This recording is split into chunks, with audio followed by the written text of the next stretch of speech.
CEO की wife ने अपने सबसे वाइल्डेस्ट ड्रीम्स में भी नहीं सोचा था कि एक छोटी सी टैंट्रम और एक रात गेस्ट रूम में सोने के बाद अगले दिन उसे एक टेक्स्ट मैसेज मिलेगा कि उसके अकाउंट से 100 मिलियन डिडक्ट हो चुके हैं। घबराकर उसने तुरंत अपने असिस्टेंट को कॉल किया, लेकिन अनएक्सपेक्टेडली दूसरी तरफ कॉल उठाने वाला चेयरमैन था, जो कि मेरा फादर इन लॉ भी था। मैंने बस शाओफू की हल्की आवाज सुनी, फंगजून चला गया है, वो पैसे उसकी कॉम्पनसेशन है। शाओइंग एक पल के लिए स्टंड रह गई। मुझे क्यों नहीं पता कि फैंगजून और मेरा डिवोर्स हो गया? शाओफू ने सीधे जवाब दिया, तुम दोनों की शादी से पहले ही मैंने डिवोर्स अग्रीमेंट तैयार कर लिया था। जैसे ही उसने साइन किया वो इफेक्टिव हो गया। लेकिन अपने पिता के मुंह से ये सुनने के बाद भी शाओ चिंगवन इसे मानने को तैयार नहीं थी। वो मान ही नहीं पा रही थी कि मैं, जो उससे इतना डीपली प्यार करता था, इतनी आसानी से उसे छोड़ सकता हूँ। लेकिन उसे ये नहीं पता था कि 3 साल पहले उसके पेरेंट्स ने मुझसे कांटेक्ट किया था और मेरे साथ एक कॉन्ट्रैक्ट साइन किया था। मुझे बस चाओइंग श्वान्स के साथ 3 साल रहना था, उसकी हर बात माननी थी, और बदले में वो मेरी सिस्टर के इलाज के लिए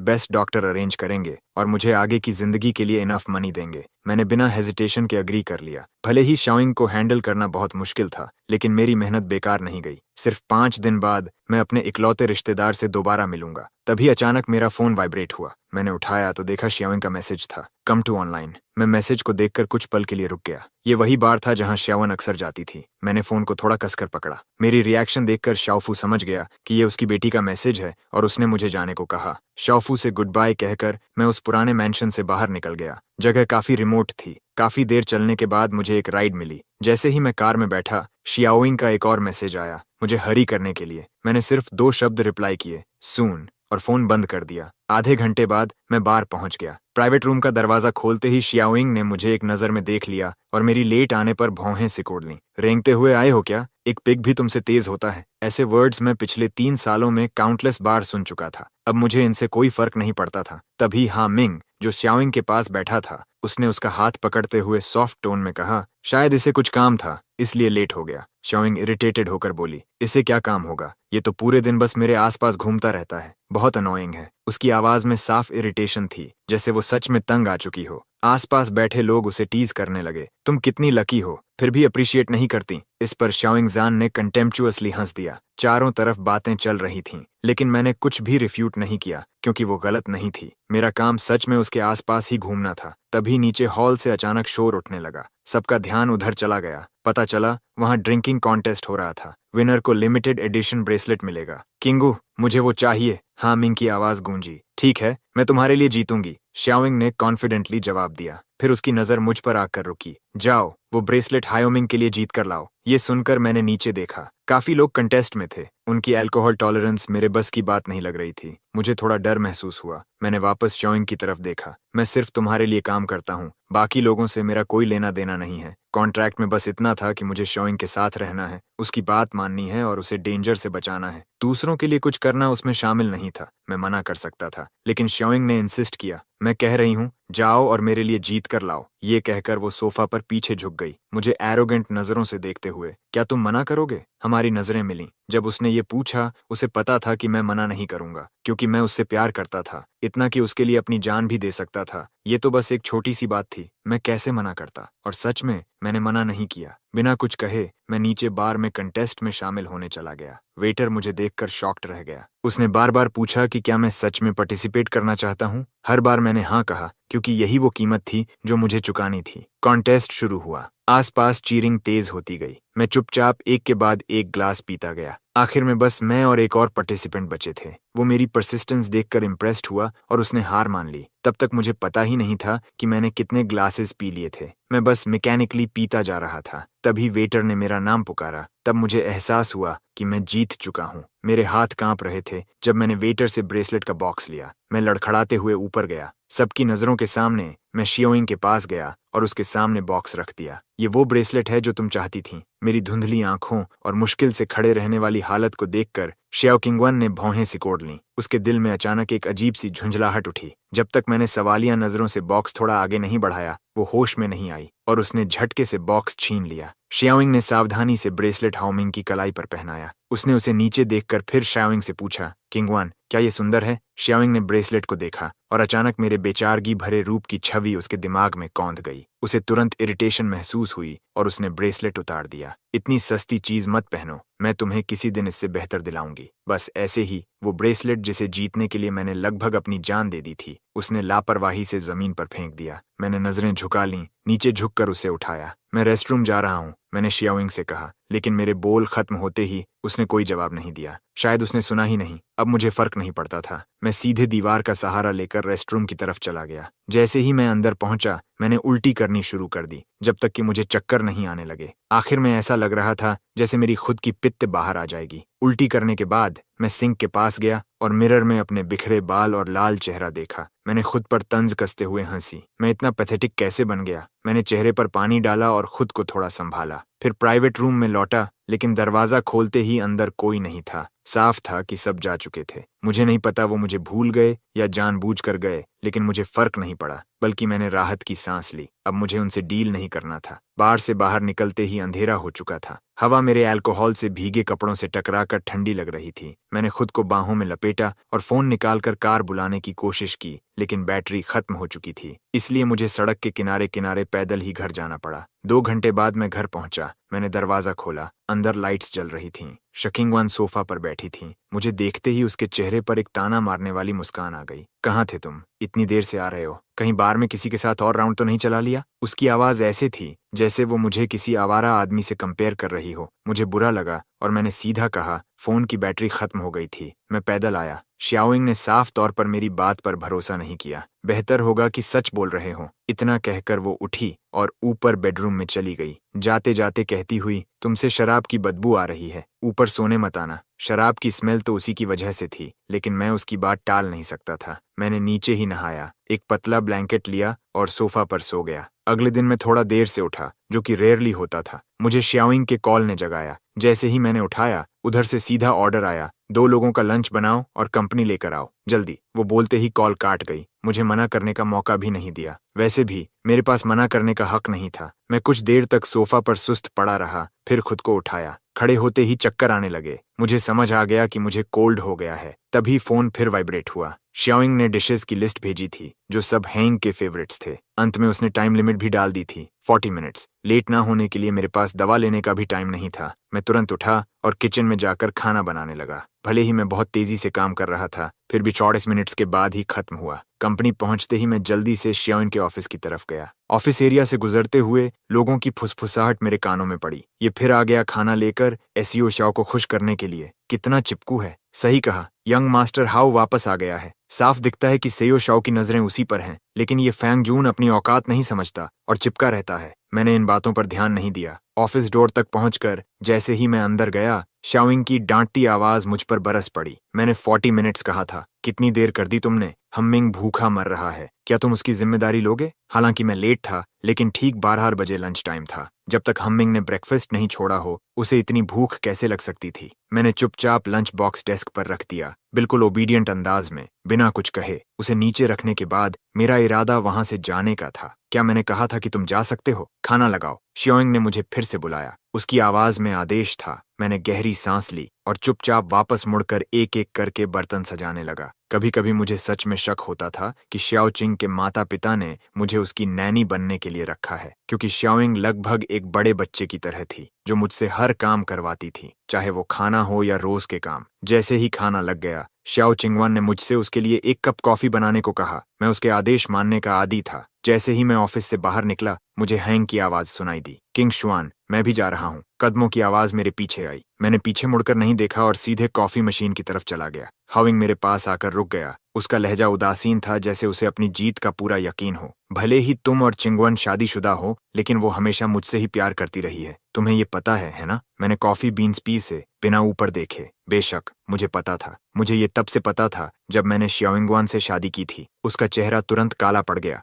जैसे उसे लगा कि मैं उसे उकसा रहा हूँ। कॉफी बनाने के बाद मैं उसे लेकर ऑफिस की तरफ चला गया, उसकी उकसाने वाली हमिंग को नजरअंदाज करते हुए, और उसकी आंखों में चमकती नफरत भी नहीं देखी। जैसे ही मैं दरवाजे तक पहुंचा और उसे खोलने ही वाला था, मेरे पीछे चल रहा हामिंग अचानक तेजी से आगे बढ़ा और मुझे जोर से टक्कर मार दी। गर्म कॉफी छलक गई, उसका आधे से ज्यादा हिस्सा मेरे हाथ पर गिर गया। एक पल में तेज जलन ने मुझे घेर लिया। शाओइंग, जो अपने डॉक्यूमेंट्स देख रही थी, हैंग की चीख सुनकर तुरंत उठी और उसे गले लगा लिया। घबराकर पूछने लगी कि क्या वो ठीक है, क्या तुम जल गए? हैंग की आवाज भावुक थी, जैसे उसके साथ बहुत अन्याय हुआ हो। किंग शुआन, फांगजून को दोष मत दो, ये सब मेरी गलती है। मैं सावधान नहीं था। हालांकि उसने बात पूरी नहीं की, लेकिन इतना ही काफी था कि शाओइंग शुआन गलत समझ ले। ये सुनकर उसकी तेज नजर मेरी तरफ मुड़ी, जो उनके पास खड़ा था। उसने हाथ उठाकर मुझे जोर से धक्का दिया। मेरा सिर पहले से ही चकरा रहा था और अब मैं और भी असंतुलित हो गया। मैं पीछे की तरफ दरवाजे से टकराकर गिर गया। दरवाजा ठीक से बंद नहीं था और मैं सीधे ऑफिस के बाहर फर्श पर गिर पड़ा।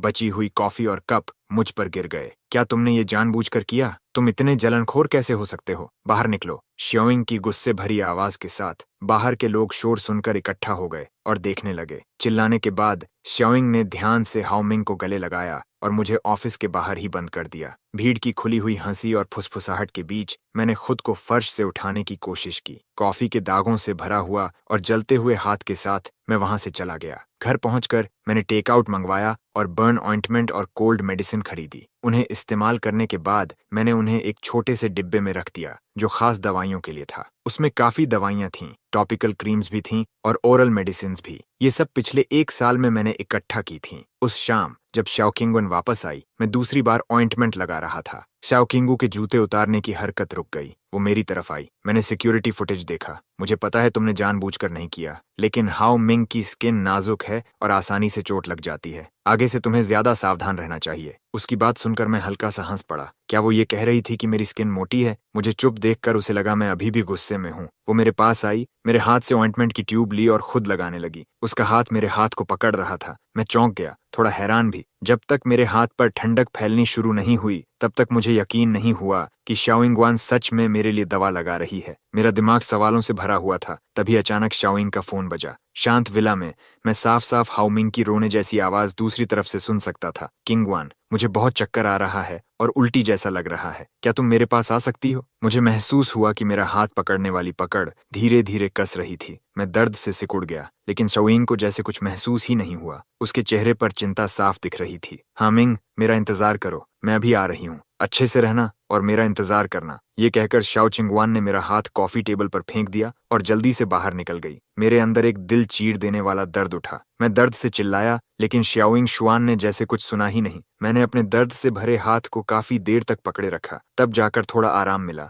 और तब तक शाओइंग दरवाजा पटक कर जल्दी में जा चुकी थी। दरवाजा बंद होने की आवाज अभी भी लिविंग रूम में गूंज रही थी। मैं खुद पर व्यंग्य करते हुए हंस पड़ा। मैंने कैसे सोच लिया कि शाओइंग के दिल में अभी भी मेरे लिए थोड़ी नरमी बची है। कितना बेवकूफ हूं मैं। दवा लगाने के बाद मुझे नींद नहीं आ रही थी, तो मैंने घर में अपनी थोड़ी बहुत चीजें पैक करनी शुरू कर दी। मैंने कभी इस जगह को अपना घर नहीं माना, इसलिए मेरे पास बहुत कम सामान था। एक छोटा सूटकेस ही सब कुछ रखने के लिए काफी था। पैकिंग के बाद मैं सोफे पर बैठ गया और बाहर के रंग बिरंगे फ्लावर गार्डन को देखने लगा। ये सारे फूल मैंने लगाए थे। फूल लगाना ही मेरा एकमात्र शौक था, जिसे जिंदगी खत्म नहीं कर पाई। जब मैंने पहली बार इन्हें लगाया था, शाओइंग ने देखकर मेरा मजाक उड़ाया था। क्या तुम्हें सच में लगता है कि ये तुम्हारा घर है? उस समय मैं फूलों को देख रहा था और मैंने कोई जवाब नहीं दिया। मैंने कभी इस जगह को अपना घर नहीं माना। मुझे बस इन 3 सालों को गुजारने के लिए थोड़ी तसल्ली चाहिए थी। उसके बाद शाओइंग ने मेरे फूल लगाने पर कभी आपत्ति नहीं की, इसलिए मैंने पूरे गार्डन को फूलों से भर दिया। लेकिन अब जब मैं जाने वाला था,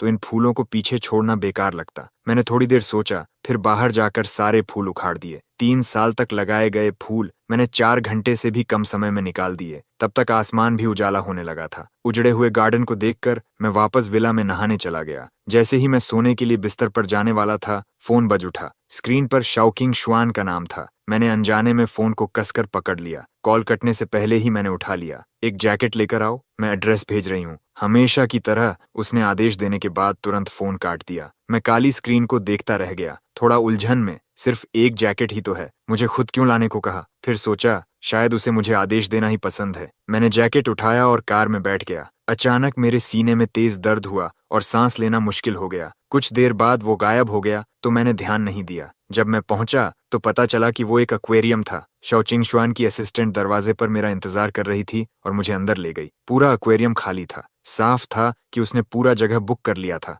मुझे सीढ़ियों से ऊपर ले जाया गया, जहां मैंने शोइंग को हामिंग के साथ ऊपर के टैंक के किनारे बैठे डॉल्फिन्स के साथ खेलते हुए देखा। मैं शांत तरीके से आगे बढ़ा और उसे जैकेट दे दिया। शोइंग ने मुझे देखा, जैकेट लिया और कहा, तुम आज जल्दी आ गए। फिर उसने जैकेट हाविंग पर डाल दिया। तुम्हें अभी ठंड लगी थी, फिर भी तुम एक्वेरियम आना चाहते थे। जल्दी इसे पहन लो, ठंड मत लगने दो। हामिंग ने नखरे से कहा, क्या मेरे पास तुम नहीं हो? तुम मुझे ठंड लगने दोगी क्या? ये सुनकर शाओइंग हल्के से मुस्कुराई। अचानक हैंग चिल्लाया, मेरा ब्रेसलेट! पता चला कि एक डॉल्फिन उसके हाथ से ब्रेसलेट छीन कर ले गया था। कोई बात नहीं, मैं तुम्हारे लिए नया खरीद दूंगी। शाओइंग ने उसे समझाया, लेकिन वो नहीं माना। बहुत दुखी लग रहा था। नहीं, वो पहला गिफ्ट था जो तुमने मुझे दिया था। वो अलग है, फैंग जून। उसने बेबस होकर मुस्कुराया और मेरा नाम लिया। शाओइंग ने मेरी तरफ देखा भी नहीं, जैसे उसे पूरा यकीन था कि मैं मना नहीं करूंगा। मैंने सुना है तुम पहले एक्वेरियम में अंडर वाटर परफॉर्मर थे, तो डॉल्फिन के मुंह से ब्रेसलेट निकालना तुम्हारे लिए मुश्किल नहीं होगा, है ना? जाकर ब्रेसलेट वापस लाओ। मेरी सांस अटक गई। मैंने सच में वो काम किया था। अपनी बहन के इलाज के लिए पैसे कमाने के लिए मैंने कई काम किए थे,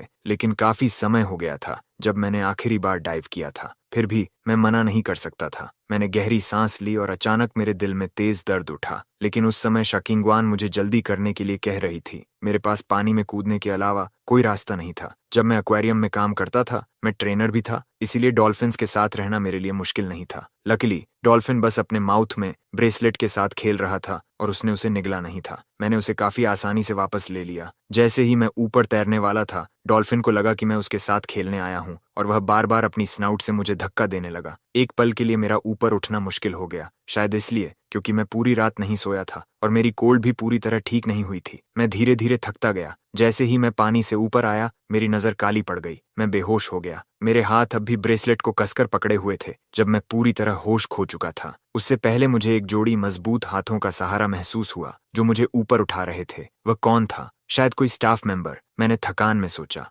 हॉस्पिटल रूम में मैं बेहोश बेड पर पड़ा था। मेरे पास वाले सोफा पर शाओइंग चुआन और मदर श्याओ बैठे थे। मदर श्या हेल्थ चेकअप के लिए आई थीं और उन्होंने मुझे हॉस्पिटल लाते हुए देख लिया, इसीलिए वह जल्दी से देखने आ गईं। डॉक्टर मेडिकल रिकॉर्ड्स पकड़े हुए बोले कि कोई सीरियस बात नहीं है, बस देर तक जागना, कोल्ड और एग्जॉस्शन की वजह से मैं बेहोश हो गया था। जब मदर शिया ने सुना कि बात गंभीर नहीं है, तो उन्होंने राहत की सांस ली। आखिरकार वही थीं जिन्होंने मुझे अपनी बेटी के पास रहने के लिए चुना था। मेरे फीके लिप्स को देखकर मदर शियाओ को भी शक हुआ। उनकी नज़र में शियाओ शिंगवान ऐसी खराब पर्सनैलिटी वाली इंसान नहीं थी, तो फिर वह मेरे साथ ऐसा व्यवहार क्यों कर रही थी? आखिरकार वह खुद को रोक नहीं पाई। डॉटर, तुम्हें क्या हुआ है? सिर्फ 2 दिन बचे हैं, फिर तुम उसे इतना क्यों परेशान कर रही हो? कौन से 2 दिन? शाओइंग चुआन ने भौहें सिकोड़ते हुए मदर श्याओ को बीच में ही रोक दिया। उन्हें एहसास हुआ कि उन्होंने गलत कह दिया। कुछ नहीं, कुछ गड़बड़ महसूस करते हुए शाओइंग और पूछने वाली थी कि तभी उसका फोन बज उठा। जैसे ही उसने कॉल उठाई, वह तुरंत मुड़ी और हॉस्पिटल रूम से बाहर चली गई। जब मैं जागा, मदर शिया अभी गई नहीं थी। उन्होंने मुझे देखा और एक पल के लिए चुप रह गईं। मदर शिया ने थोड़ी झिझक के साथ कहा, मेरी बेटी, आई एम सॉरी। कोई बात नहीं, मैं बस वही पाने की कोशिश कर रहा हूँ जो मुझे चाहिए। मैंने उन्हें बीच में ही रोक दिया। मदर शिया एक पल के लिए हैरान रह गईं। उन्हें उम्मीद नहीं थी कि मैं इतना सीधा बोलूंगा। मुझे अपना चेहरा दूसरी तरफ घुमाते देख उन्होंने कुछ नहीं कहा और रूम से बाहर चली गईं। मैंने डोर बंद होने की आवाज सुनी तो मैंने अपना सिर वापस घुमाया। अभी भी थोड़ी नींद महसूस हो रही थी, तो मैं फिर थोड़ी देर के लिए सो गया। जब मैंने आंखें खोलीं, तब बाहर अंधेरा हो चुका था। मैंने अपना फोन उठाया और होमोइंग सोशल मीडिया पर एक पोस्ट देखा। फोटो में एक खूबसूरत ब्रेसलेट था। कैप्शन था, पहला ब्रेसलेट एक छोटे डॉल्फिन ने खराब कर दिया, तो उसने तुरंत मुझे नया खरीद कर दे दिया। अगर ऐसी वुमन मिले तो उससे शादी कर लो। ये सोचते हुए कि ब्रेसलेट फेंक दिया गया होगा, मैं हल्का सा मुस्कुराया। तभी मेरे फोन पर एक वीडियो आया। जैसे ही मैंने उसे खोला, मेरे हाथ हल्के से कांपने लगे। वीडियो में मेरी सिस्टर फिजिकल थेरेपी कर रही थी। ये साफ था कि यह शाओजिया ने मुझे भेजा था। मैंने वीडियो सेव किया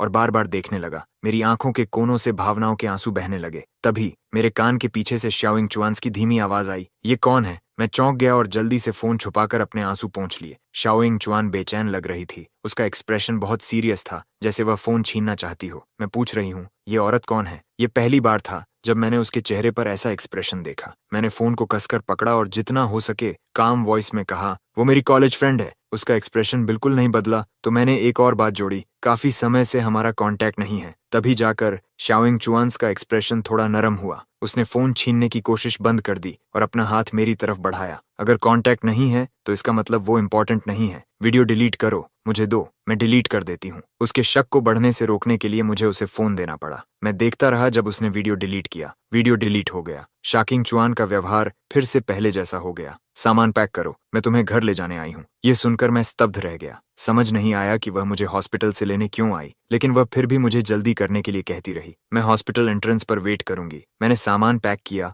और नीचे गया। जैसे ही मैंने पीछे का डोर खोलकर बैठने की कोशिश की, शाओकिंगन ने ठंडे स्वर में कहा, क्या तुम्हें लगता है मैं तुम्हारी शोफर हूँ? आगे बैठो। मुझे डोर बंद करके पैसेंजर सीट में बैठना पड़ा। कार चल रही थी जब अचानक शाओइंग बोली, घर के फ्लावर्स कहाँ गए? मैं थोड़ा रुका। लगता है वह घर गई थी। मैंने लापरवाही से जवाब दिया, अगर मुझे उन्हें लगाना नहीं है तो मैं उन्हें उखाड़ दूंगा। ड्राइवर सीट से एक तंज भरी हंसी आई। शाओइंग ने व्यंग्य में कहा, तुम सच में सोचते हो ये तुम्हारा घर है? जब चाहो लगाओ, जब चाहो उखाड़ो, जो चाहो करो। मैंने धीरे से कहा, मैंने कभी ऐसा नहीं सोचा। मैंने कभी इस जगह को अपना घर नहीं माना। मेरा असली घर वो है जहां मेरी सिस्टर है। लेकिन कैओसिंग चुआन ने समझा कि मैं कह रहा हूं कि मैंने कभी अपनी मर्जी से कुछ नहीं किया। उसने ठंडी सांस भरी और पूरे रास्ते चुप रही। घर पहुंचने पर मैंने देखा कि घर में एक और इंसान था। शाओइंग जैसे अचानक याद आया हो, बोली, हाओमिंग कुछ दिन यहाँ रहेगा? उसने मुझसे पूछने की भी जरूरत नहीं समझी। लेकिन सही ही है, मैं तो बस एक फ्रीलोडर हूँ, मुझे क्या हक है? मैंने हल्के से हम्म कहा। हाओमिंग अचानक खड़ा हुआ। फांग जून को कोई दिक्कत तो नहीं होगी?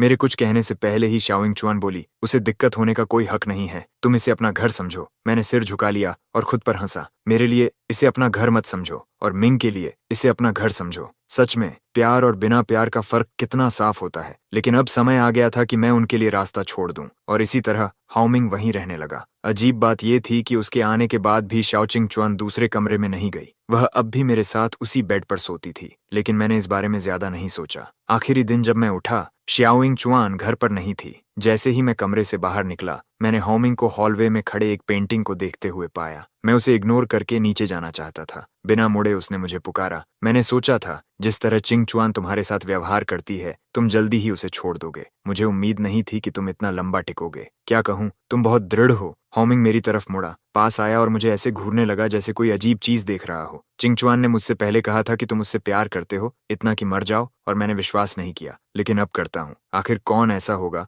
जो उस इंसान से इतना बुरा व्यवहार झेलकर भी उससे प्यार करता रहे? मैंने भौहें सिकोड़ लीं। समझ नहीं आया वह क्या कहना चाहता है। अगले ही पल हाओमिंग बोला, लेकिन तुम्हें निराशा ही मिलेगी। वह तुमसे बिल्कुल प्यार नहीं करती। पिछले 1 साल से तुम ये जानते हो, है ना? मेरे दिल में कोई हलचल नहीं हुई। मैं ये बात पहले से जानता हूँ, लेकिन समझ नहीं आया कि वह इसे बार बार क्यों दोहरा रहा है, जैसे उसे खुद कोई अपराध बोध हो। हाओमिंग घूमना बंद करके मेरे सामने खड़ा हो गया। बताओ, अगर चिंग चुआन को पता चले कि तुमने मुझे सीढ़ियों से धक्का दिया तो वह तुम्हें कैसे सजा देगी? तुम क्या कह रहे हो? मैंने तुम्हें धक्का नहीं दिया। मैंने भौहें चढ़ाकर कहा। अभी नहीं दिया, लेकिन थोड़ी देर में शायद दे दो, उसने कहा। तभी नीचे डोर खुलने की आवाज आई। हाओमिंग ने मुझे देखा, मुस्कुराया, फिर 2 कदम पीछे गया और खुद ही पीछे गिर पड़ा। मैं इंस्टिंक्टिवली आगे बढ़ा, उसे पकड़ने की कोशिश की, लेकिन कुछ पकड़ नहीं पाया। उसी समय शाओइंग चुआन अंदर आई। उसने हाओमिंग को सीढ़ियों से गिरते देखा और तुरंत उसे संभालने दौड़ी, लेकिन फिर भी वह घायल हो गया। शाओइंग चुआन ने उसे सहारा दिया और ऊपर कमरे में ले गई। सीढ़ियों के ऊपर पहुंचकर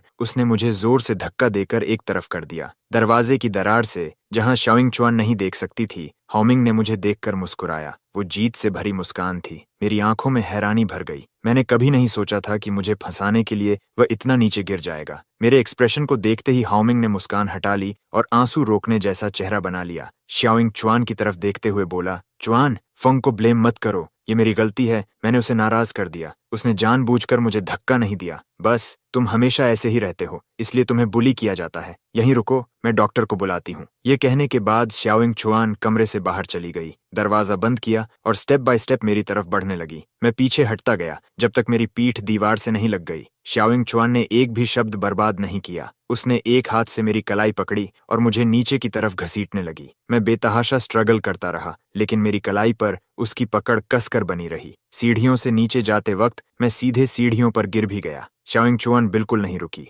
बस मुझे घसीटती रही। मेरे शरीर का एक भी हिस्सा ऐसा नहीं था जो दर्द न कर रहा हो। मुझे खींचकर फर्स्ट फ्लोर के गेस्ट रूम के वार्डरोब तक ले जाया गया। जैसे ही मुझे समझ आया कि शकिंगन मुझे वार्डरोब में बंद करना चाहती है, मेरी आंखों में पैनिक साफ दिखाई देने लगा और मैं वार्डरोब के दरवाजे से चिपक गया। भीख मांगते हुए बोला, किंग च्वान, वो मैं नहीं था। मैंने उसे धक्का नहीं दिया, वो खुद गिर गया था। पहले जब हालात बहुत खराब थे, मुझे बेसमेंट में रहना पड़ता था। वो जगह अंधेरी, सीलन भरी थी और वहां चूहे थे। उस बेसमेंट से निकलने के बाद से मैं कभी भी कन्फाइंड स्पेसेस में नहीं रह पाया। लेकिन अब शाओइंग च्वान मुझे और भी छोटे वार्डरोब में बंद करने वाली थी। लेकिन शाओइंग च्वान ने मेरी एक भी बात पर भरोसा नहीं किया। उसने अपना हाथ उठाया और मेरी उंगलियों को एक एक करके वार्डरोब के दरवाजे से हटाया, फिर मुझे अंदर ठूंस दिया। वार्डरोब का दरवाजा जोर से बंद कर दिया गया। अंत में शाओइंग च्वान ने दरवाजे के हैंडल्स में लकड़ी की छड़ी भी फंसा दी ताकि मैं बाहर न निकल सकूं। एक पल में मैं पूरी तरह अंधेरे में डूब गया। मेरे माथे पर ठंडा पसीना आने लगा। मैं डेस्परेटली वार्डरोब के दरवाजे को पीटने लगा।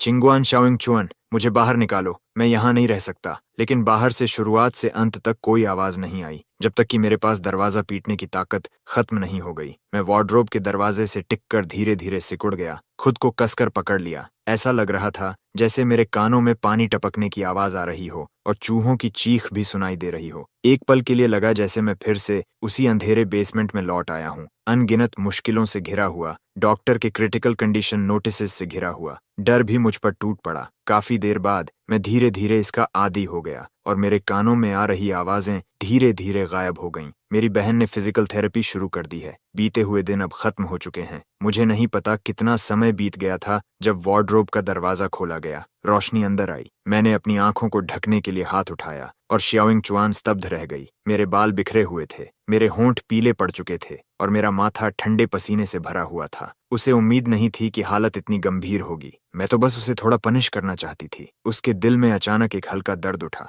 उसने एक पल सोचा और फिर झुककर मुझे उठाने की कोशिश की। लेकिन जैसे ही उसने मुझे छुआ, मैंने जोरदार रिएक्शन दिया। ऐसे पीछे हट गया जैसे किसी कातिल से बच रहा हूं। उसे अचानक गुस्सा आ गया। उसका चेहरा बदल गया और उसने मुझे जोर से पकड़कर बाहर खींच लिया। हाओ मिंग हमारे साथ रहने आया है। मुझे उम्मीद नहीं थी कि तुम इतने असंतुष्ट हो जाओगे कि उसे नुकसान पहुंचाने की कोशिश करोगे। ये कानून तोड़ना है, क्या तुम्हें पता है? उसने मुझे बेबस होकर खड़ा कर दिया और अब मेरा कुछ समझाने का मन नहीं था। वैसे भी ये आखिरी दिन था। चाहे वो मुझे कितना भी गलत समझे, मैं कल यहाँ से चला जाऊंगा। शाओइंग च्वान ने मेरी बेरुखी देखी तो उसके दिल का गुस्सा और बढ़ गया। वो मुझे खींचते हुए हयोमिंग्स रूम तक ले गई। डॉक्टर अभी अभी गया था और छोटी टेबल पर अभी भी ऑइंटमेंट रखा हुआ था। शाओइंग च्वान ने मुझे जमीन पर फेंक दिया। मैं फर्श पर गिर पड़ा। मेरे शरीर का एक भी हिस्सा ऐसा नहीं था जो दर्द न कर रहा हो। उसी वक्त शाओइंग च्वान ठंडे स्वर में बोली, जाओ हामिंग के लिए ऑइंटमेंट लगाओ। उससे और टकराव नहीं करना चाहता था, इसलिए मैंने चुपचाप पास में रखा ऑइंटमेंट का ट्यूब उठा लिया। अचानक शाओइंग च्वान ने 3 और शब्द जोड़ दिए, नील एंड गो। मैं उसे अविश्वास से देखने लगा। शाओइंग च्वान ने ठंडे चेहरे के साथ मेरी तरफ देखा। मी, उसने मन ही मन सोचा, अगर मैं उससे थोड़ा सा भीख मांगता तो वह मुझे छोड़ देती। लेकिन मैंने सिर्फ कुछ सेकंड तक उसे हैरानी से देखा, फिर एक समझ से बाहर वाक्य कहा, शाकिंग च्वान, this is the last time. इससे पहले कि वह समझ पाती, मैं पहले ही मुड़ चुका था और हाइंग के सामने घुटनों के बल बैठ गया। ऑइंटमेंट का ढक्कन खोला और उसके लिए लगाना शुरू कर दिया। इस बार हैरान होने की बारी शाओइंग च्वान की थी। मैंने कोई ध्यान नहीं दिया। मेरा मन सिर्फ अपनी बहन से जल्द मिलने के ख्याल से भरा हुआ था। अंत में शाओइंग च्वान ने मेरे हामिंग के लिए ऑइंटमेंट लगाने का इंतजार नहीं किया, बल्कि मुझे कमरे से बाहर धक्का दे दिया। कसकर बंद दरवाजे को देखते हुए मैंने राहत की सांस ली, सोचते हुए कि आखिरकार सब खत्म हो गया। मुझे यह जानने का कोई इरादा नहीं था कि वे अंदर क्या कर रहे थे। मैं अपने कमरे में वापस गया और अपने आखिरी सामान को सूटकेस में रख दिया। कल मुझे बस शाओइंग्स फादर से मिलना है और सब कुछ पूरी तरह खत्म हो जाएगा। क्योंकि मैं अपनी बहन से मिलने वाला था, मैं पूरी रात मुश्किल से सो पाया। शाओइंग च्वान भी कमरे में वापस नहीं आई। सुबह जल्दी जैसे ही आसमान उजाला हुआ, मैं जल्दी से अपना सूटकेस लेकर नीचे उतर गया। सौभाग्य से शाओइंग च्वान अभी तक जागी नहीं थी। शाओ फैमिली के पुराने रेजिडेंस पर पहुंचकर फादर शाओ ने मुझे एक डिवोर्स एग्रीमेंट दिया। इसे साइन करने के बाद तुम्हारा और चिंगुआन का अब कोई रिश्ता नहीं रहेगा। मैंने बिना हिचकिचाहट के उसे लिया और अपना नाम साइन कर दिया। उसके बाद फादर शाओ ने मुझे एक प्लेन टिकट और एक नया फोन के साथ एक कार्ड दिया। प्लेन से उतरने के बाद कोई तुम्हें लेने आएगा और तुम्हें तुम्हारी बहन से मिलाएगा। मैंने अपना पुराना फोन टेबल पर रखा और बाकी सामान उठा लिया। हालांकि यह एक ट्रांजैक्शन था, शाओ फैमिली ने सच में मेरी बहन को बचाया था। मुझे फिर भी धन्यवाद कहना चाहिए। शिया रेजिडेंस छोड़ने से पहले मुझे शाओइंग च्वान का ख्याल आया और मैं अचानक रुक गया। सोफे पर बैठे फादर शिया की तरफ मुड़कर मैंने विनती की, मेरी एक आखिरी रिक्वेस्ट है, कृपया शियाओइंग चुआन को मेरे वेयरअबाउट्स मत बताइए। हालांकि फादर शियाओ को समझ नहीं आया कि मैंने ऐसा क्यों कहा, फिर भी उन्होंने मान लिया। उनका जवाब सुनकर मैं बिना किसी लगाव के शाओ रेजिडेंस छोड़कर चला गया। घर वापस जाने वाली फ्लाइट में सवार हो गया। शाओ रेजिडेंस में फादर शाओ ने कॉफी टेबल पर अपनी चाय खत्म की और मेरा पुराना फोन उठाकर ट्रैश कैन की तरफ ले गए। जैसे ही वह फोन फेंकने वाले थे, वह अचानक जोर से वाइब्रेट करने लगा। स्क्रीन पर 3 शब्द दिखाई दिए, शाओइंग। फादर शियो ने फोन उठाया और दूसरी तरफ से शाओइंग्स की आवाज तुरंत सुनाई दी। तुम सुबह इतनी जल्दी कहाँ गए? तुम घर पर क्यों नहीं हो? पिछली रात वह परेशान थी। हामिंग को उसके कमरे में वापस भेजने के बाद वह पूरी रात दूसरे लिविंग रूम में रही, मुश्किल से सोई। आज सुबह वह अपने कमरे से निकली और मास्टर बेडरूम में मुझे ढूंढने गई। नतीजा ये हुआ कि उसने दरवाजा खोला तो वह खाली था। उसने पूरे घर में एक बार तलाश किया लेकिन मुझे नहीं ढूंढ पाई। किसी कारण से उसके दिल में घबराहट की एक लहर उठी, इसलिए उसने यह कॉल किया। मिस्टर फैंग जा चुके हैं, यह पहचानते हुए कि यह उसके पिता की आवाज थी। शाओइंग एक पल के लिए स्तब्ध रह गई। क्या? अपनी बेटी के साथ घुमाने फिराने की जरूरत नहीं समझते हुए फादर शाओ ने सीधे कहा,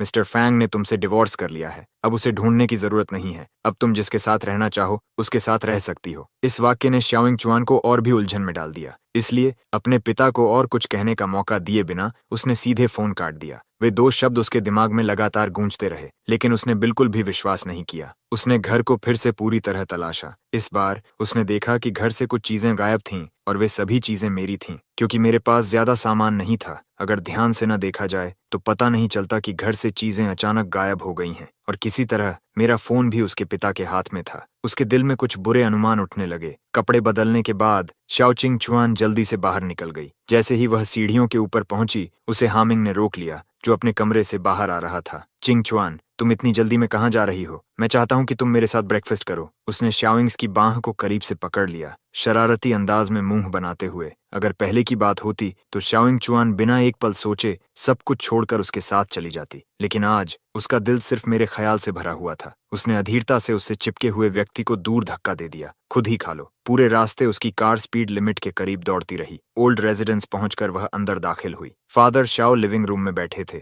उन्हें हैरानी नहीं हुई कि शाओ चिंगचुआन आएगी, बस यह उम्मीद नहीं थी कि वह इतनी जल्दी में होगी। डैड, आपने फोन पर क्या मतलब कहा था? फंग जून का फोन आपके पास क्यों है? अंदर आते ही उसने बिना किसी ग्रीटिंग के यह सवाल पूछ लिया। फादर शाओ ने सीधे जवाब नहीं दिया। उन्होंने झुककर कॉफी टेबल के नीचे वाले शेल्फ से वह डिवोर्स एग्रीमेंट निकाला और उसके सामने रख दिया। मिस्टर फैंग पहले ही साइन कर चुका है, तुम अपना नाम साइन कर दो और तुम दोनों को डिवोर्स्ड माना जाएगा। असली चीज देखकर शाओकिंग चुआन समझ गई कि उसके पिता सच कह रहे थे, लेकिन उसे यकीन नहीं हुआ कि मैं उससे डिवोर्स करूंगा। उसने एग्रीमेंट छीन लिया, आखिरी पेज पलटा और तुरंत वहां साइन किया हुआ सिग्नेचर देख लिया। उसकी आंखों में अविश्वास साफ दिखा। उसने एग्रीमेंट वापस टेबल पर फेंक दिया और अपने पिता से सवाल किया, फांग जून को आपने कहाँ ले गए? वह मुझसे डिवोर्स नहीं कर सकता, आपने उसे मजबूर किया होगा। अब उसकी सोच में उसे लगा कि उसके पिता मेरे फैमिली बैकग्राउंड को नीचा समझते हैं, इसलिए उन्होंने मुझे उससे डिवोर्स करने पर मजबूर किया। फादर शाओ ने सोचा था कि वह यकीन नहीं करेगी, लेकिन यह उम्मीद नहीं थी कि वह ऐसा सोचेगी। 2 सेकंड हिचकिचाने के बाद उन्होंने सच बताने का फैसला किया। 3 साल पहले एक ताइओइस प्रीस्ट ने भविष्यवाणी की थी कि तुम्हें एक ब्लडी डिजास्टर का सामना करना पड़ेगा, इसलिए हमने मिस्टर फैंग को ढूंढा, जिसका बर्थ चार्ट तुम्हारे साथ कंपेटेबल था, और उसके साथ एक एग्रीमेंट साइन किया। मैंने उसे रिसोर्सेज दिए ताकि वह किसी की बीमारी का इलाज कर सके। उसने तुमसे शादी की और 3 साल तक तुम्हारे साथ रहा। आज एग्रीमेंट की अवधि खत्म हो गई है और वह जा चुका है। शाओइंग का दिल हिल गया, लेकिन उसने फिर भी विश्वास नहीं किया। आखिर मैं उसे इतना प्यार करता था। इम्पॉसिबल। फैंग जून मुझे इतना प्यार करता है। ये सब आपने मुझे धोखा देने के लिए बनाया है। अगर विश्वास नहीं है तो खुद सोचो, तुमने जो कुछ किया, अगर कोई एब्सोल्यूट बेनिफिट न होता तो वह इतने समय तक तुम्हारे साथ कैसे रहता? लव इतना महान नहीं होता चिंगचुआन। एक पल में शाओइंग चुआन को ऐसा लगा जैसे उसके दिमाग में एक तेज आवाज गूंज गई हो, जैसे वह कुछ सुन ही नहीं पा रही हो। उसने सोचा कि इन सालों में उसने मेरे साथ क्या किया, उस दिन हॉस्पिटल में उसकी माँ ने क्या कहा, और आखिर में मेरे कल रात के शब्द, द लास्ट टाइम। जब सब कुछ साफ हुआ तो उसने पाया कि मेरा उसके प्रति नजरिया ध्यान देने वाला था, लेकिन उसमें प्यार का एक भी अंश नहीं था। अंदर सिर्फ पार्टी ए के लिए टॉलरेंस था। इम्पॉसिबल। उसके दिमाग में वही शांत आंखें घूम रही थीं। उसकी साइकोलॉजिकल डिफेंसेस धीरे धीरे टूटने लगीं, लेकिन उसका मुंह बस यही बुदबुदा रहा था, इम्पॉसिबल। फादर शाओ उसके अविश्वास को समझ रहे थे, फिर भी खड़े हुए, ऊपर गए और एग्रीमेंट लाकर उसके सामने रख दिया। अपनी आंखों के सामने अग्रीमेंट को देखकर शाओइंग अब खुद को धोखा नहीं दे सकी। एक पल में उसकी सारी किस्मत धूल में बदल गई। उसके दिल में गुस्से की आग भड़क उठी। उसने अग्रीमेंट को कसकर पकड़ लिया। उसकी आंखें लाल हो गईं। उसने तुरंत कहा, आप सबने मुझसे झूठ बोला, आप सबने मुझे धोखा दिया। कागज जमीन पर फेंक दिया गया। उसे बस हल्की सी आवाज आई। फादर श्याओ उसके सामने बैठ गए। उन्होंने शांत नजर से उसे देखा। वह हमेशा जानते थे कि उनकी बेटी का स्वभाव खराब और बचकाना है, इसीलिए उसका गुस्सा स्वाभाविक था। बस उसका मेरे प्रति रवैया उन्हें थोड़ा शक में डाल रहा था। आप सबने मुझसे झूठ बोला। श्योइंग खुद से बुदबुदाई। उसका दिमाग गुस्से से भरा हुआ था। उसने अचानक सिर उठाया और अपने पिता से पूछा, फांग जुन कहाँ है? डैड, आपको पता है वह कहाँ है ना? मुझे बताइए। उसके अपमानजनक लहजे की परवाह किए बिना फादर श्याओ ने डील को निभाया। उन्होंने उसे कुछ नहीं बताया। आखिरकार एक पल सोचने के बाद उसने फिर भी एक सलाह दी। पिछले 3 सालों में उसने तुम्हारे लिए बहुत कुछ किया है, बस साइन कर दो। तुम दोनों को अच्छे टर्म्स पर अलग हो जाना चाहिए। मुझे लगता है तुम्हें वह हा मिंग लड़का काफी पसंद है। मैं तुम्हारी शादी के प्लान में दखल नहीं दूंगा। लेकिन शोइंग ने इसका एक भी शब्द नहीं सुना। जाने से पहले उसने मेरा पुराना फोन और डिवोर्स अग्रीमेंट उठा लिया और एक बात छोड़ गई, अगर डैड मुझे नहीं बताएंगे तो मैं खुद पता लगा लूंगी। घर पहुंचकर हामिंग अब विला में नहीं था। शौचिंगवन ने परवाह नहीं की। वह खुद को स्टडी में बंद कर लिया। उसने अपने असिस्टेंट को आदेश दिया, उसे मेरे वेयर अबाउट्स जांचने को कहा। फिर भी उसे लगा कि यह काफी नहीं है तो उसने अपने भाई और करीबी दोस्तों को कॉल किया। उसके दोस्तों ने उसका कॉल उठाया। वे सभी यह जानकर हैरान थे कि वह मुझे ढूंढ रही है। उनकी नजर में मैं बस एक स्वीटर था जो शियाओइंग का पीछा कर रहा था, और वह भी असफल।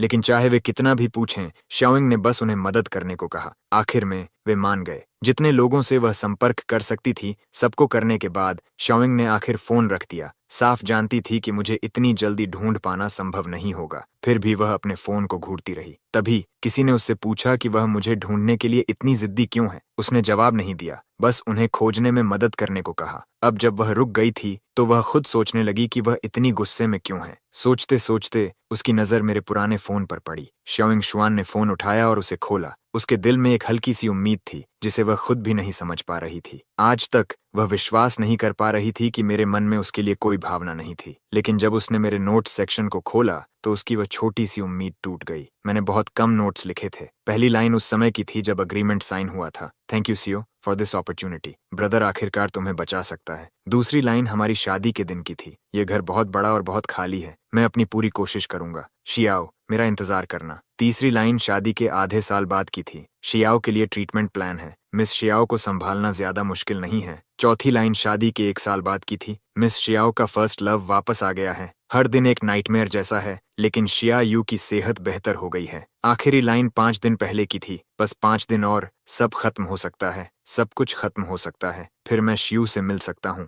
हालांकि बहुत कम था, लेकिन हर लाइन उस व्यक्ति शाओयू के लिए चिंता से भरी थी। उसकी आंखें फोन स्क्रीन को ऐसे घूर रही थीं जैसे उसमें छेद कर दे, जब तक कि उसकी आंखों में जलन न होने लगी। उसने आखिर फोन बंद कर दिया। उसके दिल में जिद का एक आखिरी अंश बचा था। वह मुझे ढूंढने के बाद खुद मुझसे पूछना चाहती थी। आसमान धीरे धीरे अंधेरा हो गया। शियाओइंग ने लाइट्स नहीं जलाई। उसने पिछले साल को याद किया, हर तरह की बातें याद कीं, और अचानक समझ आया कि वह कितनी गलत थी। अचानक उसके विचार उस दिन पर रुक गए जब हामिंग ने कहा था कि मैंने उसे धक्का दिया। उस समय वह गुस्से में थी, इसलिए उसने आगे जांच नहीं की। लेकिन अब सोचने पर उसे लगा कि उस घटना में बहुत ज्यादा संयोग थे। उसके दिल में एक हल्का शक पैदा हुआ। उसने कल सीढ़ियों का सर्वेलेंस फुटेज फिर से देखा। जैसे ही कैमरा की इमेज सामने आई, शियाओइंग ने साफ देखा कि हाओमिंग खुद सीढ़ियों से गिरा था और मैंने उसे छुआ तक नहीं था। उसे समझ आया कि इस गलतफहमी की वजह से उसने मेरे साथ क्या किया। उसका दिल अचानक दर्द से भर गया। उसने अपने सीने को पकड़ा, इस भावना को समझ नहीं पाई। उसका मन पहले से ही गुस्से से भरा हुआ था।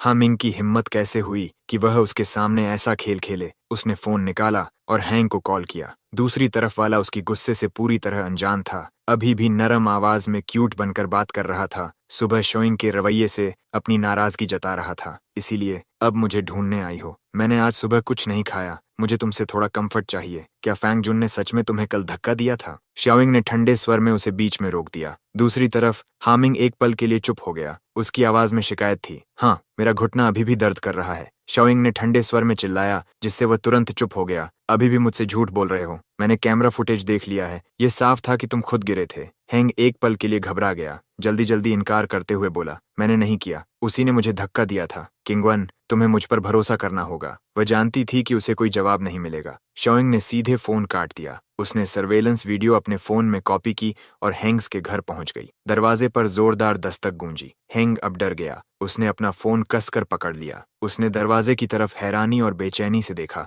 लेकिन बाहर वाला व्यक्ति हार नहीं मान रहा था। दरवाजे पर चोट और तेज होती गई। हैंग, अभी दरवाजा खोलो, नहीं तो मैं इसे तोड़ दूंगी। डरते हुए कि वह सच में दरवाजा तोड़ देगी, हैंग ने जाकर दरवाजा खोला। जैसे ही दरवाजा खुला, शोइंग अंदर तेजी से चली आई। वह तुरंत डर के मारे 2 कदम पीछे हट गया। शोइंगवन रोशनी के सामने खड़ी थी। उसकी ठंडी नजरें उसी पर टिकी थीं। उसने अपना फोन निकाला और सर्वेलेंस वीडियो चलाया। हैंग ने उम्मीद नहीं की थी कि वह सच में कैमरास चेक करेगी। उसकी आंखों में घबराहट चमकी। जैसे ही उसने नजरें फेर लीं, उसका ठोड़ी शोइंग ने कसकर पकड़ लिया। इधर देखो। इस तरह उसने पूरा प्रोसेस देखा कि उसने मुझे कैसे फंसाया था। वीडियो खत्म हुआ। शोइंग ने उसकी ठोड़ी जोर से दबाई, उसे ऊपर देखने पर मजबूर किया। वह झुककर उसे खतरनाक नजर से देखने लगी। अब भी मुझसे झूठ बोलना चाहते हो? यह कहकर उसने उसे जोर से धक्का दे दिया। हैंग जमीन पर गिर गया। उसे तुरंत पूरे शरीर में दर्द महसूस हुआ। श्यो किंगवन के द्वारा इस तरह व्यवहार किए जाने पर उसकी आंखें लाल हो गईं। वह ऊपर देखकर उसे दया से देखने लगा, पहले की तरह उसकी सिंपैथी पाने की कोशिश में। किंगवन,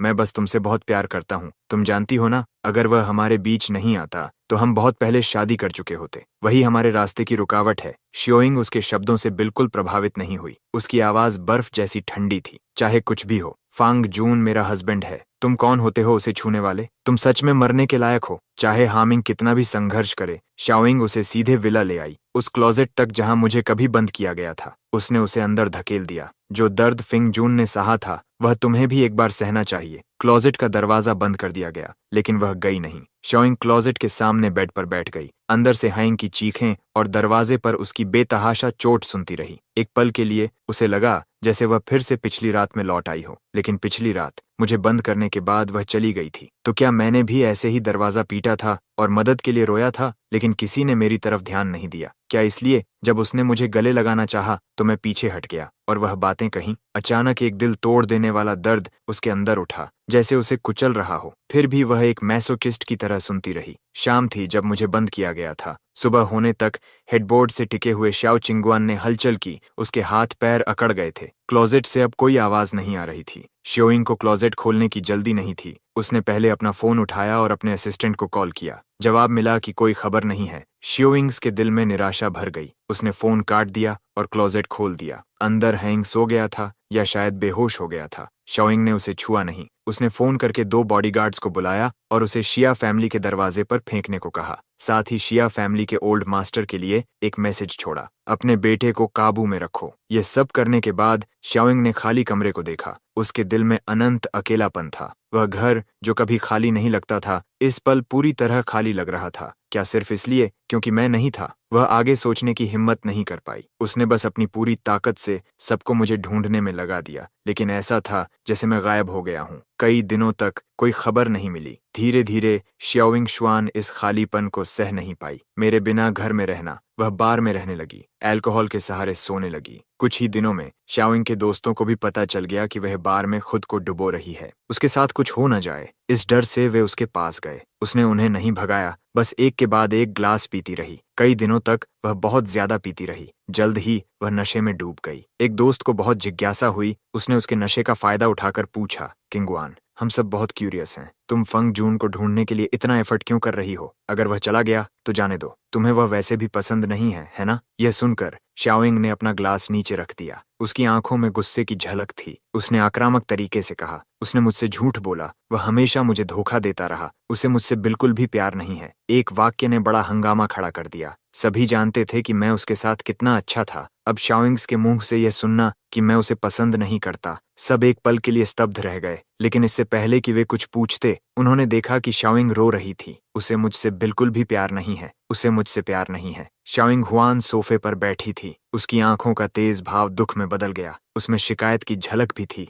आंसू उसके गालों पर बह रहे थे। वह ऐसी लग रही थी जैसे किसी ने उसके भावनाओं के साथ खेला हो, जिससे आसपास के लोग चौंक गए। लेकिन श्योइंग ने बस वही कुछ वाक्य कहे, फिर वह वापस जोर जोर से पीने लगी। उसके दोस्तों ने और पूछने की हिम्मत नहीं की, लेकिन उनके मन में एक शक पैदा हो चुका था। उस शाम जब उन्होंने देखा कि वह बहुत ज्यादा नशे में है, वे उसे घर ले गए। घर पहुंचकर उन्होंने देखा कि अंदर कोई मेड भी नहीं थी। वे सोच रहे थे कि क्या उसे अपने घर ले जाएं, कम से कम उसकी देखभाल कर सकते थे। शाओइंग ने हाथ हिलाकर उन्हें जाने का इशारा किया। तुम सब घर जाओ, फेंगजून मेरी देखभाल करेगा। दरवाजा उनके सामने जोर से बंद हो गया। दरवाजे के बाहर खड़े लोग एक दूसरे को देखने लगे, समझ नहीं पाए कि जो इंसान पहले ही जा चुका है वह उसकी देखभाल कैसे करेगा। लेकिन अंत में वे चले गए। जैसे ही शाओइंग अंदर गई, उसने जोर से पुकारा, फेंगजून, मैं नशे में हूं, आकर मेरी देखभाल करो। आवाज विला में गूंजती रही, लेकिन कोई जवाब नहीं आया। शाओइंग बड़े विला में मेरा नाम पुकारते हुए मुझे ढूंढने लगी। आखिर में वह फ्लावर गार्डन में गई, खाली जमीन को देखते हुए। उसकी आवाज में उलझन थी। फेंगजून,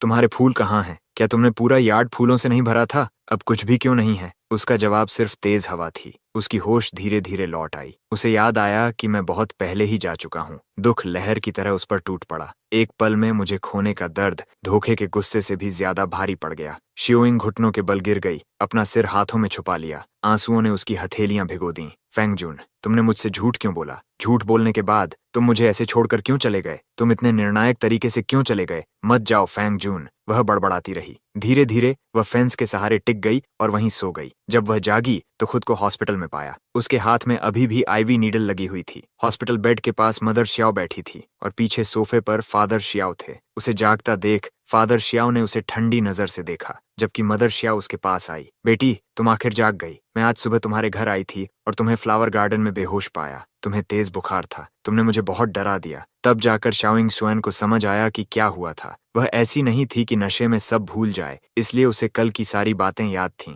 उसे बार में रोना याद था और गार्डन में घुटनों के बल बैठकर मुझे जाने से रोकना भी याद था। अब वह खुद को यह धोखा नहीं दे सकती थी कि उसे सिर्फ मुझसे नफरत है। अनजाने में उसका प्यार मेरे लिए जड़ पकड़ चुका था। अब पीछे मुड़कर देखने पर वह एक विशाल पेड़ बन चुका था, लेकिन जिसे उसे देखना था वह अब यहाँ नहीं था। मदर श्याओ ने उसे चुप देखा। उसका दिल भी दुख से भर गया। तुम बेहोशी में भी फेंगजून का नाम पुकार रही थी। मुझे नहीं पता था कि तुम उसे इतना पसंद करती हो, वरना मैं उसे कभी जाने नहीं देती। शाओइंग ने खिड़की की तरफ देखा और धीरे से कहा, आप उसे रोक नहीं पाती मॉम। सही है, वह इंसान जो किसी को बचाने के लिए 3 साल तक बिना शिकायत सब सह सकता है, उसे मुश्किलों से कैसे रोका जा सकता है? और वह मुश्किल खुद वही थी, लेकिन फिर भी वह मुझे ऐसे जाने नहीं देना चाहती थी। शाओइंग ने खिड़की से नजर हटाकर अपनी माँ की तरफ देखा। उसकी आंखों में पहली बार विनती थी। मैं आपसे विनती करती हूँ मॉम, कृपया मुझे बताइए वह कहाँ है। इस बार मैं गलती नहीं करूंगी। मॉम, मैं आपसे विनती कर रही हूँ। ये पहली बार था जब उसने उनसे किसी चीज के लिए विनती की थी। बचपन में चाहे कुछ भी हो, वह हमेशा बहुत जिद्दी रही थी और हर चीज खुद पूरी करती थी। अब वह मेरे कारण उनसे विनती कर रही थी। मदर शिया आखिरकार अपनी बेटी से बहुत प्यार करती थी, लेकिन उन्हें भी उसका वेयरअबाउट्स नहीं पता था। इसलिए वह पीछे काम कर रहे फादर शियाओ से पूछने गईं। यह सुनकर फादर शियाओ ने ठंडी नजर से शियाओ चिंगवान की तरफ देखा। उन्होंने नाक से हल्की आवाज निकाली, तुम्हें वह इतना पसंद है? पहले क्यों नहीं समझी? अब जब वह जा चुका है तब तुम्हें उसे पकड़कर रखना याद आ रहा है। जब यंग मास्टर फैंग गया था, उसने खास तौर पर कहा था कि उसका लोकेशन न बताया जाए। इससे साफ है कि वह तुम्हें देखना नहीं चाहता। अगर तुम इतनी केपेबल हो तो खुद जाकर उसे ढूंढो, मैं तुम्हें नहीं रोकूंगा। तुम अपनी ही बेटी के साथ इतने निर्दयी कैसे हो सकते हो? आपको सब पता है, थोड़ा बता देने में क्या हर्ज है? उसे बड़ा होना चाहिए, उसे अपने किए का परिणाम खुद भुगतना चाहिए। फादर स्याओ के शब्द बिल्कुल निर्दयी थे। मदर स्याओ ने हॉस्पिटल बेड पर बैठी स्याओ चिंगवन को चिंता से देखा। उन्होंने कुछ नहीं कहा। स्याओइंग ने अपना सिर मोड़कर खिड़की के बाहर देखा और मन ही मन एक संकल्प लिया,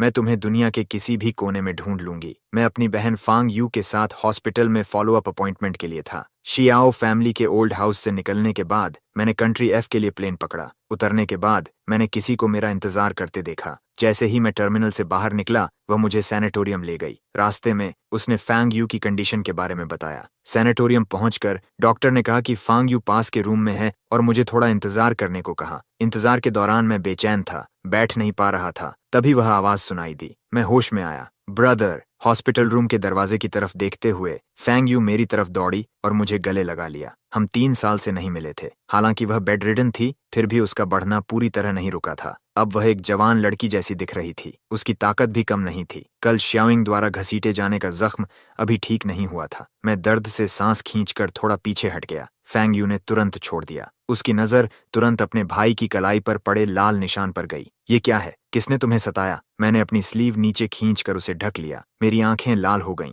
अपने इकलौते परिवार को देखते हुए मैंने सिर हिलाया। नहीं, किसी ने मुझे नहीं सताया। बस उसका ठीक हो जाना ही मेरे सारे दर्द को मायने देता था। हम लंबे समय तक गले मिले रहे और बात करते रहे। जब तक अंधेरा नहीं हो गया तब मैं चला गया। अभी फैंग यू पूरी तरह ठीक नहीं हुई थी। उसे डिस्चार्ज नहीं किया जा सकता था। मैंने सैनिटोरियम के पास एक घर किराए पर लिया और उसे दिन में 3 बार खाना देने लगा। इस तरह 1 महीना गुजर गया। फैंग यू आखिर डिस्चार्ज हो गई। अब उसे बस हफ्ते में 1 बार चेकअप के लिए जाना था। डिस्चार्ज के बाद हम साथ रहने लगे। मुझे लगा जैसे मैं अपने बचपन में लौट आया हूँ। हर दिन बहुत खुशी से गुजरता था। मैं अपनी इस जिंदगी से बहुत संतुष्ट था। इसी दौरान श्योइंगुआन मुझे लगातार ढूंढ रही थी। लगभग आधा महीना बिना किसी खबर के खोजने के बाद एक दोस्त ने पूछा कि क्या मैं विदेश में हो सकता हूँ। तब उसने अपना ध्यान विदेश की तरफ लगाया। जब वह मुझे पागलों की तरह ढूंढ रही थी तभी सेया फैमिली अचानक हैंक को लेकर शाओइंग्स ऑफिस पहुंच गई। शाओइंग अपनी कुर्सी पर पीछे झुककर उन्हें ठंडी नजर से देख रही थी। फादर सेया सामने खड़े थे। गुस्से में बोले, पिछली बार तुमने हैंक को क्लोजेट में बंद किया और अब वह अंधेरे से डरने लगा है। तुम्हें हमें इसका जवाब देना होगा। शाओइंग्स की नजर फादर शिया से हटकर पीछे खड़े हाओमिंग पर गई। उसकी नजर महसूस होते ही हैंग ने नजरें चुरा लीं। वह व्यंग्य से हंसी। तो क्यों ना आप अपने बेटे से पूछें कि उसने क्या कमाल किया है। बस एक गांव के लड़के को फंसाया था। उसमें इतना बड़ा मुद्दा क्या है? वह फांग जून तो बस एक मामूली इंसान है। वह मेरे बेटे से कैसे तुलना कर सकता है? फादर शिया के शब्द तिरस्कार से भरे थे और शाओइंग्स का चेहरा धीरे धीरे ठंडा हो गया। उसने एक शब्द भी नहीं कहा। उसने सीधे सिक्योरिटी को बुलाया और उन्हें बिना किसी शिष्टाचार के बाहर निकलवा दिया। उसके बाद पूरा अपर क्लास जान गया कि श्याओ और शिया फैमिलीज के बीच टकराव हो गया है। बिजनेस वर्ल्ड में जहां भी श्याओ फैमिली होती वहां शिया फैमिली के लिए कोई जगह नहीं होती। शिया फैमिली को लगा कि यह सब इसलिए हो रहा है क्योंकि हामिंग ने मुझे फंसाया था और अब वे शाओइंग की रिवेंज झेल रहे हैं। एक दिन फादर शाओ ने देखा कि शाओइंग्स का दबाव बहुत ज्यादा हो गया है और इसका जिक्र किया। तभी शाओइंगवान ने हाओमिंग को कॉल किया। तुम और तुम्हारा फैमिली यह बात अच्छे से याद रखो। अगर तुमने दोबारा फांगुन के बारे में कुछ भी गलत कहा तो यह सिर्फ बिजनेस प्रेशर तक सीमित नहीं रहेगा। हाओमिंग ने कटे हुए कॉल को देखा। उसके नाखून उसकी हथेली में धंस गए। उसकी आंखों में प्यार और नफरत एक साथ भरे थे। इसके बाद शियाओइंग ने शिया फैमिली पर दबाव डालना बंद कर दिया और फिर से मुझे ढूंढने पर ध्यान देने लगी। कुछ दिनों बाद उसे आखिरकार कंट्री एफ में मेरा एक सुराग मिल गया। तुरंत अगली फ्लाइट का टिकट बुक करो। जिस दिन शियाओइंग चुआन कंट्री एफ पहुंची उसी दिन मैं अपनी बहन को चेकअप के लिए ले जा रहा था। डॉक्टर ने कहा कि उसकी रिकवरी बहुत अच्छी है और शायद अगले चेकअप के बाद उसे और जरूरत नहीं पड़ेगी। मैं बहुत खुश था, इसलिए मैं अपनी बहन को डिनर के लिए बाहर ले गया। खाने के दौरान फैंग यू ने वही सवाल फिर पूछा। उसे डर था कि उसके भाई ने उसके लिए कुछ कठिन काम किए हैं। ब्रदर, तुम्हारे पास इतना पैसा कहाँ से आया? जिस दिन मैं गया था मिस्टर श्याओ ने मुझे काफी पैसे दिए थे। इसलिए अब फैंग यू के इस सवाल पर मुझे हैरानी नहीं हुई। मुझे जरा भी शर्म नहीं थी क्योंकि यह पैसा मेरा हक था। लेकिन इसका मतलब ये नहीं था कि मैं अपनी बहन को सच बताऊं। मैंने किसी के साथ एक बड़ा प्रोजेक्ट किया और बहुत पैसे कमाए। शायद इसलिए क्योंकि हम बचपन से एक दूसरे को समझते हैं।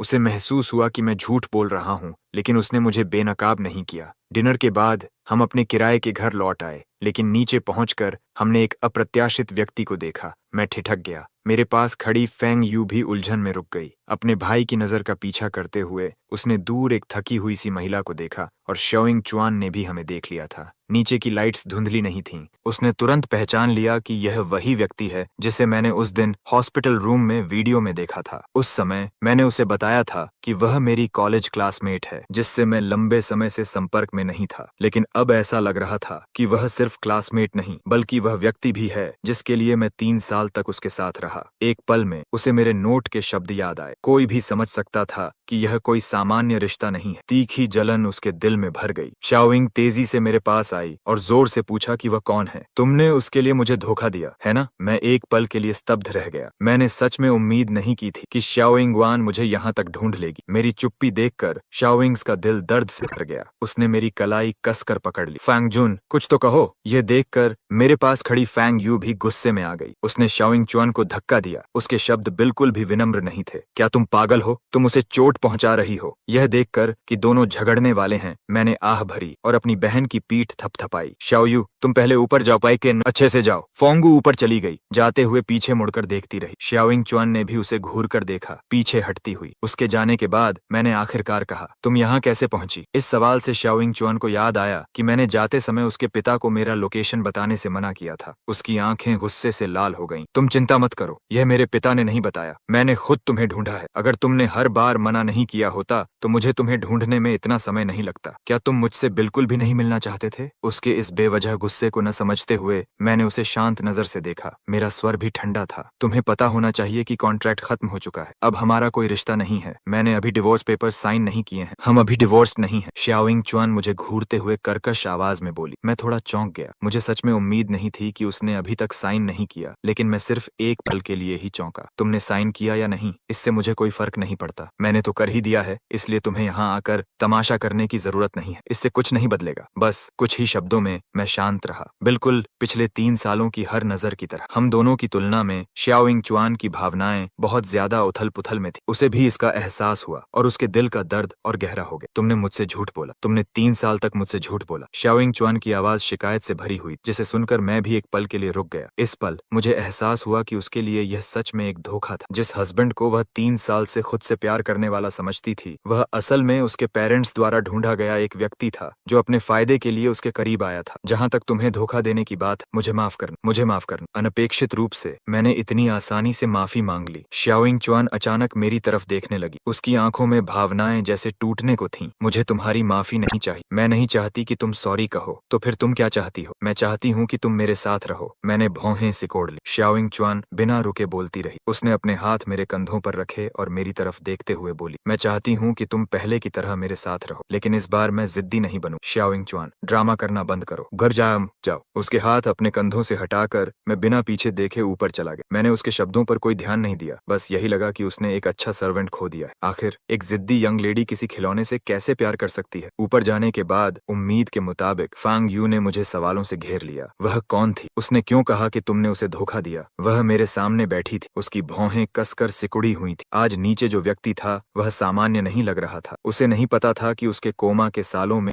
उसका भाई किन लोगों के साथ जुड़ा रहा, लेकिन उसे सच में खतरे का डर था, इसलिए था। वह सच्चाई जानना चाहती थी। मैं उसके इरादे समझता था, लेकिन यह वह चीज थी जो वह नहीं जान सकती थी। नहीं तो वह अतीत जो मुझे भी दर्द देता था, किसी और को भी दुख देगा। यह आखिरी चीज थी जो मैं चाहता था। इसलिए इस बार भी मैंने एक टालने वाला जवाब दिया, एक जान पहचान वाला। उसके और मेरे बीच एक छोटी सी गलतफहमी है जो अभी तक साफ नहीं हुई। इस टालने वाले रवैये ने फैंग यू को थोड़ा असंतुष्ट कर दिया और वह बिना कुछ कहे अपने कमरे में चली गई। बंद दरवाजे को देखते हुए मैंने आह भरी। अगले दिन मैंने फैंग यू के कमरे का दरवाजा खटखटाया, जो अभी तक बाहर नहीं आई थी। मेरी गलती थी। ठीक, अब जल्दी बाहर आओ, नाश्ता करो। 2 सेकंड भी नहीं लगे, दरवाजा खुल गया। फैंग यू ने होंठ फुलाए। तुम इन सालों में कोमा में थी और मैंने तुम्हारे इलाज के लिए बहुत मेहनत की। मैं बस तुम्हारी चिंता करती हूँ। उसका बचपन जैसा चेहरा देखकर मेरा दिल नरम पड़ गया। ठीक है, मुझे पता है, थोड़ा और इंतजार करो, मैं तुम्हें बता दूंगा। ठीक है, चाहे मैं बताऊं या नहीं, वह मुझसे ज्यादा देर नाराज नहीं रह सकती थी। उसने मान लिया। डॉक्टर ने कहा था कि उसे बाहर घूमना चाहिए और धूप लेनी चाहिए। खाना खाने के बाद मैं अपनी बहन को बाहर ले गया। हम पास के पार्क गए और उसी समय शाओइंग चुआन हमारा पीछा कर रही थी। अपने सामने उस इंसान को देखकर जिससे वह प्यार करती थी और उसके साथ मौजूद उस आंखों को चुभने वाली लड़की को देखकर उसकी आंखें लाल हो गईं। जलन से भरी होने के बावजूद वह छिपकर रही, एक कदम भी आगे नहीं बढ़ी। पूरे दिन उसने हमें पार्क में घूमते, बात करते और हंसते देखा, सुपरमार्केट जाना और अंत में उसी घर में वापस लौटना। शाम तक शाओइंग चुआन अभी भी मेरे घर के नीचे खड़ी थी। उसने अपार्टमेंट की लाइट्स जलती देखी और पर्दों पर परछाइयां दिखी। अचानक उसने एक लंबी परछाई को देखा जो एक छोटी परछाई के करीब झुक रही थी। उनके सिर एक दूसरे से छू रहे थे, जैसे वे किस कर रहे हों। गुस्सा और जलन ने तुरंत उसकी समझ को जला दिया। उसके दिमाग में एक प्लान बना। वह वहां और नहीं रुकी, डरते हुए कि वह कुछ ऐसा देख लेगी जिसे वह सह नहीं पाएगी, डरते हुए कि वह खुद को रोक नहीं पाएगी और तुरंत मुझे पकड़ लेगी। लेकिन असल में मैं और फैंग यू सिर्फ सफाई कर रहे थे। मुझे यह बिल्कुल भी अंदाजा नहीं था कि मेरे साथ क्या होने वाला है। शाओचिंग चुआन बस एक बार आई थी, इसलिए मुझे लगा कि वह जा चुकी और मैंने इस पर ध्यान ध्यान नहीं दिया। 2 दिन बाद मैं अकेले खाना खरीदने बाहर गया। जब मैं एक छोटी गली में पहुंचा, अचानक पीछे से किसी ने मुझे पकड़ लिया और फिर मैं बेहोश हो गया। जब मैंने आंखें खोली, सबसे पहले मैंने शियाओइंग चुआन को बेड के पास बैठे देखा। आसपास देखते ही समझ गया कि यह एक छोटा विला है। मुझे तुरंत समझ आ गया कि क्या हो रहा है, लेकिन किडनैप्ड होने के बावजूद मुझे बिल्कुल भी घबराहट नहीं हुई। शियाओइंग चुआन सच में निर्दयी थी, लेकिन इतनी भी नहीं कि मेरी जान लेना चाहे। मुझे जागता देख उसने सामान्य भाव से पूछा, क्या तुम्हें प्यास लगी है? मैं तुम्हारे लिए पानी लाती हूँ। यह कहकर वह उठकर जाने लगी। जरूरत नहीं, मुझे वापस जाने दो। शियाओइंग चुआन के कदम रुक गए। उसने पीछे मुड़कर नहीं देखा, जिससे उसके भाव समझ नहीं आ रहे। तुम्हें वापस जाने दूं?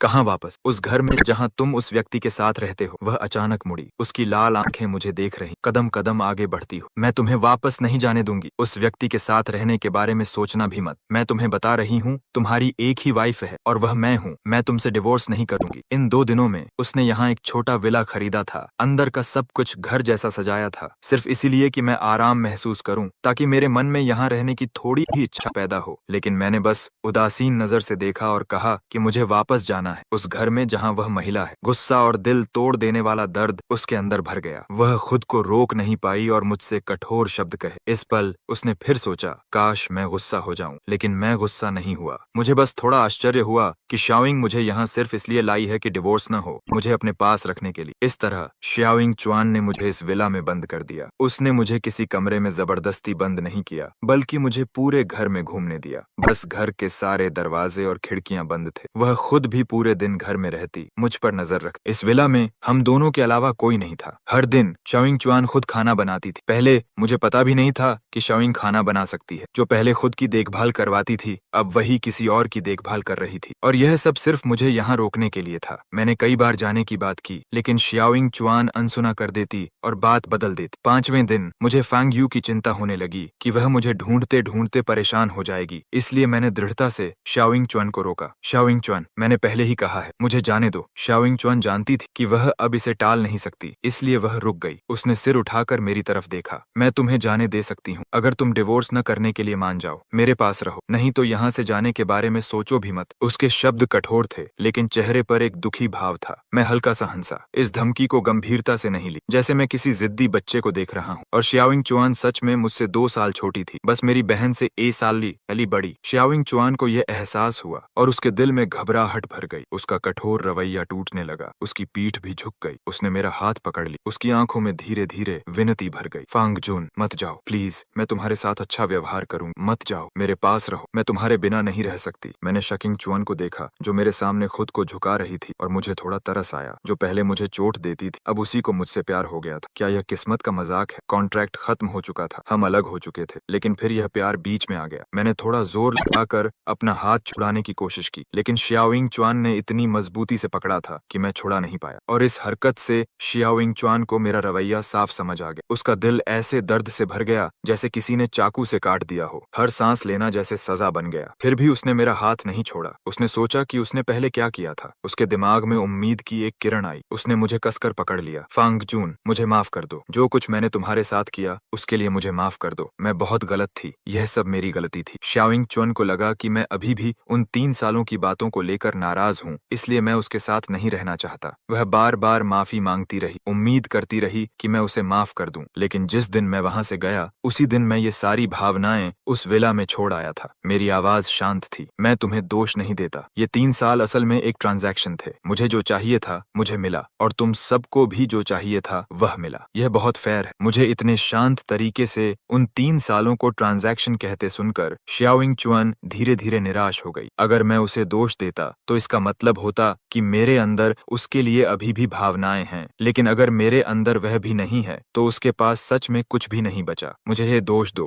मेरे साथ इतना इंडिफरेंट मत बनो, मुझे थोड़ा इमोशन दो, मेरे साथ ऐसा मत करो। उसने मेरा हाथ ऐसे पकड़ रखा था जैसे वह डूबते हुए किसी सहारे को पकड़ रही। मैंने हल्की सांस ली। जब मैंने उस समय कॉन्ट्रैक्ट साइन किया था, ऐसा नहीं था कि मुझे इस स्थिति का डर नहीं था, लेकिन 1 साल साथ रहने के बाद मेरी वह चिंता खत्म हो गई। और जब हामिंग वापस आया तो वह चिंता और भी गायब हो गई। मैंने कभी नहीं सोचा था कि अंत में यह सब ऐसे खत्म होगा। मेरे होंठ हिले और आखिर में मैंने सिर्फ 3 शब्द कहे, आई एम सॉरी। मुझे पता था कि मुझे यह कहने की जरूरत नहीं थी, लेकिन फिर भी मैंने कहा। इस बार मैंने अपना हाथ छुड़ा लिया और जाने के लिए मुड़ गया। मेरे हाथ के उसके हाथ से छूटते ही शियाओइंग वहीं खड़ी रह गई, लंबे समय तक बिना हिले। उसके विचार पूरी तरह उलझे हुए थे। क्या क्या होता अगर मैंने पिछले 3 सालों में उसके साथ ऐसा व्यवहार नहीं किया होता, अगर मुझे अपनी भावनाओं का एहसास पहले हो गया होता, क्या हम पहले ही प्यार में पड़ गए होते? क्या वह अब इतना इंडिफरेंट नहीं होता? उसके मन में कई ख्याल आए, लेकिन आखिर में सब बेकार थे। जो हो चुका था वह हो चुका था। अब वह सिर्फ उसे ठीक करने की कोशिश कर सकती थी। दोपहर में डिनर टेबल पर मैंने फिर से जाने की बात की। इस बार शाओइंग चुअन पहले की तरह उत्तेजित नहीं हुई। वह शांत तरीके से चॉपस्टिक से खाना उठाती रही। अगर तुम उस व्यक्ति से अलग हो जाओ तो मैं तुम्हें वापस जाने दूंगी। शाओइंग चुअन जानती थी कि यह मांग थोड़ी अनुचित है, लेकिन वह मुझे किसी दूसरी महिला के साथ एक ही घर में रहने का ख्याल सहन नहीं कर सकती थी। उसकी इस बात को सुनकर मैंने अपने चॉपस्टिक्स रोक दिए और थोड़ा देर से समझ आया कि वह फैंग यू के प्रति गलत फहमी पाल चुकी है। पहले मैंने ध्यान नहीं दिया था, लेकिन अब समझ गया कि उसने क्या गलत समझा है। क्या तुमने कुछ गलत समझ लिया है? शाओ यू मेरी सगी बहन है, मैंने समझाया। तो इस बार चौंकने की बारी शाओइंग चुअन की थी। यह जानकर कि उसने गलत समझा था, उसे शर्म नहीं आई, बल्कि उसने राहत की सांस ली। उसकी आंखों में खुशी आ गई और उसने सामने बैठे व्यक्ति को ध्यान से देखा। उसकी आवाज गंभीर थी। फैंग जून, क्या तुम मुझे एक मौका दोगे? मैं तुम्हारी शाओ यू का ख्याल रखूंगी, उसे अपनी बहन की तरह रखूंगी। उसके सामने और इन शब्दों के सामने जो एक कन्फेशन जैसे थे, मैं बिल्कुल भी प्रभावित नहीं हुआ। वो 3 साल शुरू से ही एक गलती थे, उसे आगे बढ़ाने की जरूरत नहीं है। मेरा रवैया दृढ़ था। ड्रामा करना बंद करो, मुझे घर जाने दो। इस बार शाओइंग चुअन ने मना नहीं किया, क्योंकि वह जानती थी कि मुझे यहाँ रोककर कुछ नहीं बदलेगा। डिनर के बाद वह मुझे मेरे किराए के घर छोड़ने गई। नीचे हमें फैंग यू मिल गई, जो कई दिनों से मुझे ढूंढ रही थी। जैसे ही उसने अपने भाई को शाओइंग चुअन की कार से उतरते देखा, उसे तुरंत समझ आ गया कि वही थी जिसने मुझे इन दिनों रोके रखा था। उसका गुस्सा भड़क उठा। वह आगे बढ़ी, एक हाथ से मुझे पीछे किया और शाओइंग चुअन को जोर से मुक्का मारा। तुम मेरे भाई को कहाँ ले गई थी? शाओइंग चुअन के चेहरे पर तुरंत जलन महसूस हुई। वह एक तरफ गिर गई। उसने परवाह नहीं की। उसने हाथ उठाकर अपने होंठ के कोने से खून पोंछा। उसकी नजर मुझ पर थी, जो अपनी बहन के पीछे खड़ा था। फैंग जुन, मेरी बात कृपया उसे अच्छे से सोचो। मैं ड्रामा नहीं कर रही और मैं तुम्हें सच में परस्यू करूंगी। उसे मेरे सामने इस तरह बोलते देख मेरी बहन गुस्से से पागल हो गई और आगे बढ़कर फिर से मारने वाली थी, लेकिन मैंने उसे रोक लिया। ठीक है शाओ यू, मैं ठीक हूँ। फैंग यू को रुकना पड़ा। उसने शाओइंग चुअन को घूरा और मुझे ऊपर ले गई। घर पहुंचकर मेरी बहन ने मुझे कई बार घुमाकर देखा, बार बार जांचती रही कि मैं ठीक हूँ या नहीं, जब तक मैंने आधा हंसते आधा रोते हुए नहीं कहा, चाओ यू, मैं सच में ठीक हूँ। तब जाकर वह रुकी। मैं घर के अंदर चला गया और अचानक पीछे से फैंग यू की आवाज आई, ब्रदर, तुम्हारे और उस व्यक्ति के बीच क्या चल रहा है? मेरी पीठ अकड़ गई। फैंग यू की आवाज भावनाओं से भरी हुई। मैं कई साल कोमा में थी और तुमने मुझे नहीं बताया कि तुमने इन सालों में कितनी मेहनत की, तो मैंने तुम्हारी बात मानकर नहीं पूछा, लेकिन इन कुछ दिनों में तुम अचानक गायब हो गए। क्या तुम्हें पता है मैं कितनी परेशान थी? अब मैं अंधेरे में नहीं रहना चाहती। मैं अब बड़ी हो चुकी। यह सुनकर मेरा दिल भारी हो गया। मैं हमेशा फैंग यू को एक बच्चे की तरह ही देखता था जिसे बचाना है, लेकिन मैं भूल गया था कि वह अब बड़ी हो चुकी। मैंने आह भरी, उसे सोफे पर बैठाया और धीरे धीरे पिछले 3 सालों की कहानी बताने लगा। जब बात शाओइंग चुअन द्वारा मेरे साथ किए गए व्यवहार की आई, तो मैंने उसे बस ऊपर ऊपर से बताया, ज्यादा विस्तार में नहीं गया, क्योंकि अब मुझे खुद भी उन सालों को याद करना पसंद नहीं था। आखिरकार उन 3 सालों ने मेरी जिंदगी पर एक गहरा निशान छोड़ दिया था। जब मैंने बोलना खत्म किया, फैंग यू पहले से ही रो रही थी। उसे पता था कि उसके भाई ने उसके इलाज के लिए बहुत कुछ सहा है, लेकिन उसने कभी नहीं सोचा था कि यह इतना कठिन होगा। अपनी बहन के आंसुओं से भरे चेहरे को देखकर मैंने उसके सिर पर हाथ फेरा, जैसे बचपन में करता था। ठीक है, सब कुछ अब बीत चुका है। अच्छा है कि तुम जाग गई हो। हाँ, वह सब अब अतीत है। अब मुझे हर दिन शाओइंग चुअन के आदेशों के नीचे जीना नहीं पड़ता। मैंने उस जगह को पूरी तरह पीछे छोड़ दिया है। अगली सुबह मैं बाहर गया और जैसे ही दरवाजा खोला, मुझे लगा कि मैं किसी चीज से टकरा गया हूँ। मैंने झांक कर देखा तो वह ताजे फूलों का एक बुके था। अंदर एक कार्ड था। मैंने उसे उठाकर देखा। उस पर चाइनीज में लिखा था, माय फैंग जून। मैं समझ गया कि यह किसने भेजा है। मुझे आखिर समझ आ गया कि कल शाओइंग ने क्या मतलब कहा था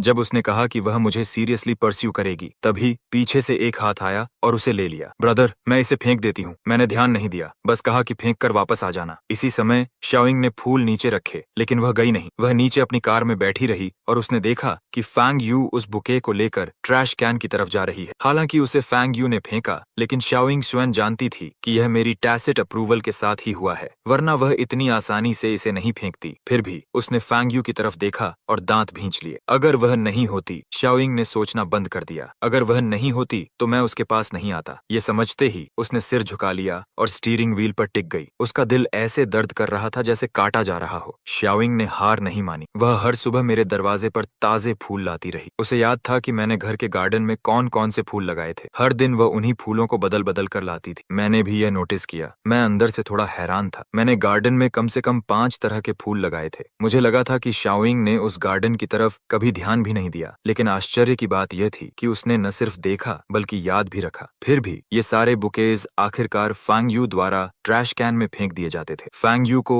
शाओइंग से पहली मुलाकात से ही नफरत थी और ऊपर से शाओइंग ने मुझे दूर ले जाकर उन 3 सालों में अच्छा व्यवहार भी नहीं किया था, इसलिए वह उसे और भी ज्यादा नफरत करती थी। हर दिन शाओइंग मेहनत से फूल लाती और फांग यू उतनी ही लगन से उन्हें फेंक देती। एक रात मैं बालकनी पर पौधों को पानी दे रहा था, तभी मेरा फोन वाइब्रेट हुआ। यह एक अननोन नंबर से मैसेज था। फांग जुन, ऊपर देखो। बस कुछ ही शब्द थे। मैंने अनजाने में ऊपर देखा। जैसे ही मैंने देखा, मेरे सामने आसमान में एक चमकदार फायरवर्क फटा। मेरा चेहरा उन फायरवर्क्स की रोशनी से जगमगा उठा। रास्ते से गुजरने वाले लोग भी रुककर आसमान की तरफ देखने लगे। मेरा फोन फिर वाइब्रेट हुआ। क्या यह सुंदर है? मेरा हाथ अनजाने में फोन को कसकर पकड़ लिया। यह सच में पहली बार था जब मैंने इतने सुंदर फायरवर्क्स देखे थे, और यह पहली बार था जब यह फायरवर्क्स सिर्फ मेरे लिए थे। लेकिन मैंने कोई जवाब नहीं दिया। खिड़की के बाहर फायरवर्क्स लगातार फूट रहे थे, लेकिन बालकनी पर अब कोई नहीं था। फायरवर्क्स सुंदर थे, लेकिन वे सब कुछ शांत नहीं कर सकते थे। मैं अब किसी जटिल चीज में पड़ना नहीं चाहता था। अभी मैं बस एक साधारण जिंदगी जीना चाहता था। हालांकि इन दिनों शाओइंग लगातार मुझे चीजें भेज रही थी, लेकिन वह कभी मेरे सामने नहीं आई। मैंने भी उसे पूरी तरह इग्नोर किया। एक शाम डिनर खत्म करने के बाद मैं समुद्र किनारे टहलने गया। इस शहर का समुद्र के पास होना मुझे बहुत पसंद है। मैं बचपन से पहाड़ों में बड़ा हुआ था और सिर्फ ऑनलाइन ही समुद्र देखा था, कभी असल में नहीं देखा था। इसलिए यहाँ आने के बाद मैं अक्सर यहाँ घूमने आता था। रास्ता लगभग हमेशा वही होता था। आसपास का हर दृश्य मुझे याद था, लेकिन इस बार कुछ अलग दिखा। दूर से देखने पर यह किसी मैरिज प्रपोजल जैसा लग रहा था। चारों तरफ ताजे फूलों से सजावट थी और बीच में कोई खड़ा था। जैसे जैसे मैं करीब गया, मुझे पता चला कि वह शाओइंग थी। मैं वहीं रुक गया, थोड़ा चौंक गया। शाओइंग चुआन हाथ में फूल लिए धीरे धीरे मेरी तरफ बढ़ रही थी। घबराहट की वजह से उसके हाथ हल्के कांप रहे थे। मेरे सामने आकर उसने बुके आगे बढ़ाया। उसकी आंखों में उम्मीद भरी हुई थी। फैंग जून, मुझे तुम सच में बहुत पसंद हो और मैं सच में तुमसे प्यार करती हूँ। जो कुछ मैंने पहले किया उसके लिए माफ करना। मुझे सच में पछतावा है। मुझे एक मौका दो ताकि मैं सब ठीक कर सकूं। क्या तुम दोगे? मैं तुम्हारा ख्याल रखूंगी। मैंने नाइट मार्केट में एक बड़ा प्लॉट भी खरीदा है। आगे अगर तुम फूल उगाना चाहो तो वहाँ उगा सकते हो, अगर नहीं तो मैं लोगों को रखकर भी उगवा सकती हूँ। उसके बोलते ही समुद्र के ऊपर आसमान में फायरवर्क्स का एक बड़ा गुच्छा फटा। एक गूंजती आवाज आई। अनगिनत ड्रोन्स आसमान में उड़कर एक फॉर्मेशन में बदल गए, जो मेरे लिए लव कन्फेस कर रहे थे। यह एक भव्य कन्फेशन था। बीच पर मौजूद सभी लोग चीरिंग कर रहे थे और हम दोनों बीच में खड़े थे। मेरी नजर आसमान से हटकर उसके चेहरे पर आ गई। उसकी उम्मीद भरी नजरों के सामने मैंने धीरे से कहा, शाओइंग, अब और कुछ कहने की जरूरत नहीं है। इसे यहीं खत्म करते हैं। मुझे तुमसे कुछ भी वापस नहीं चाहिए। शाओइंग्स की आंखों की चमक धीरे धीरे बुझ गई। उसका उठा हुआ हाथ धीरे धीरे नीचे गिर गया। उसने सिर झुका लिया और कड़वी हंसी हंसी। तुम ऐसा नहीं कर सकते फांग जून। तुम मेरे साथ ऐसा नहीं कर सकते। तुम बस ऐसे मुड़कर नहीं जा सकते जब मैं तुम्हें छोड़ नहीं सकती। श्याओ चिंगवान, आखिर में मैं तुम्हारा कुछ भी नहीं देता। अगर धोखे की बात है तो जो तुमने पिछले 3 सालों में मेरे साथ किया वह काफी है इसे बराबर करने के लिए। मैंने उसे बीच में ही रोक दिया। शाओइंग का शरीर सख्त हो गया और मैं उसे कुछ नहीं देता। यही सच उसे अंदर से तोड़ रहा था, लेकिन वह छोड़ भी नहीं पा रही थी। मुझे माफ कर दो फैंग जुन। मुझे सच में बहुत पछतावा है। तुम मुझे मार सकते हो, मैं नहीं भागूंगी। अगर इससे तुम्हारा गुस्सा शांत होता है तो तुम मेरे साथ जैसा चाहो वैसा कर सकते हो। शाओइंग ने मेरा हाथ पकड़कर अपने चेहरे पर मारने के लिए उठाया। जैसे ही वह पड़ने वाला था, मैंने जोर से अपना हाथ खींच लिया और उसके इस टूटे हुए रूप को देखकर भौहें सिकोड़ ली। तुम्हें ऐसा करने की जरूरत नहीं है। तुम भी मुझ पर कुछ नहीं देती। हम शुरू से ही एक ही दुनिया के लोग नहीं थे। मैं बस अपने फायदे के लिए थोड़े समय के लिए तुम्हारी दुनिया में रुका था। आखिर में हमें अपनी अपनी जिंदगी में लौटना ही है, लेकिन मैं ऐसा नहीं चाहता। शाओइंग ने सिर उठाकर मुझे देखा। उसकी आंखें लाल थीं। फांग जुन का लोकेशन मेरे लिए ढूंढो, जल्दी। असिस्टेंट ने अपने बॉस की बेजान आवाज सुनी। वह चौंक गया। ज्यादा कुछ कहने की हिम्मत नहीं हुई। डर था कि कहीं वह गुस्से का शिकार न बन जाए। उसने जल्दी से हाँ कर दी। 2 दिन बाद असिस्टेंट को आखिर मेरा लोकेशन मिल गया। उसने तुरंत शाओइंगवान को भेज दी। फोन पर एड्रेस देखते ही शाओइंग ने राहत की सांस ली। उसे पता था कि यह मेरा होम टाउन है। उसे यह भी समझ आया कि मैं उससे भाग नहीं रहा था, बस घर लौटना चाहता था। बिना एक पल गंवाए उसने तुरंत फ्लाइट बुक कर ली। वहां पहुंचने में लगभग 10 घंटे लगे। यात्रा की थकान जैसे ही उसने मुझे कोर्टयार्ड में धूप सेंकते बैठे देखा, पूरी तरह गायब हो गई। मुझे उम्मीद नहीं थी कि वह मुझे यहाँ ढूंढ लेगी। मेरी आंखों में हैरानी थी और शाओइंग चुआन अपनी खुशी रोक नहीं पा रही थी। वह तेजी से आगे बढ़ी और मुझे कसकर गले लगा ली। फैंग जुन, मैंने आखिर तुम्हें ढूंढ लिया। अब चुपचाप मत चले जाना, ठीक है? मैं सच में सह नहीं पाऊंगा। मैं स्तब्ध रह गया। यह गले लगाना शाओइंग ने महसूस किया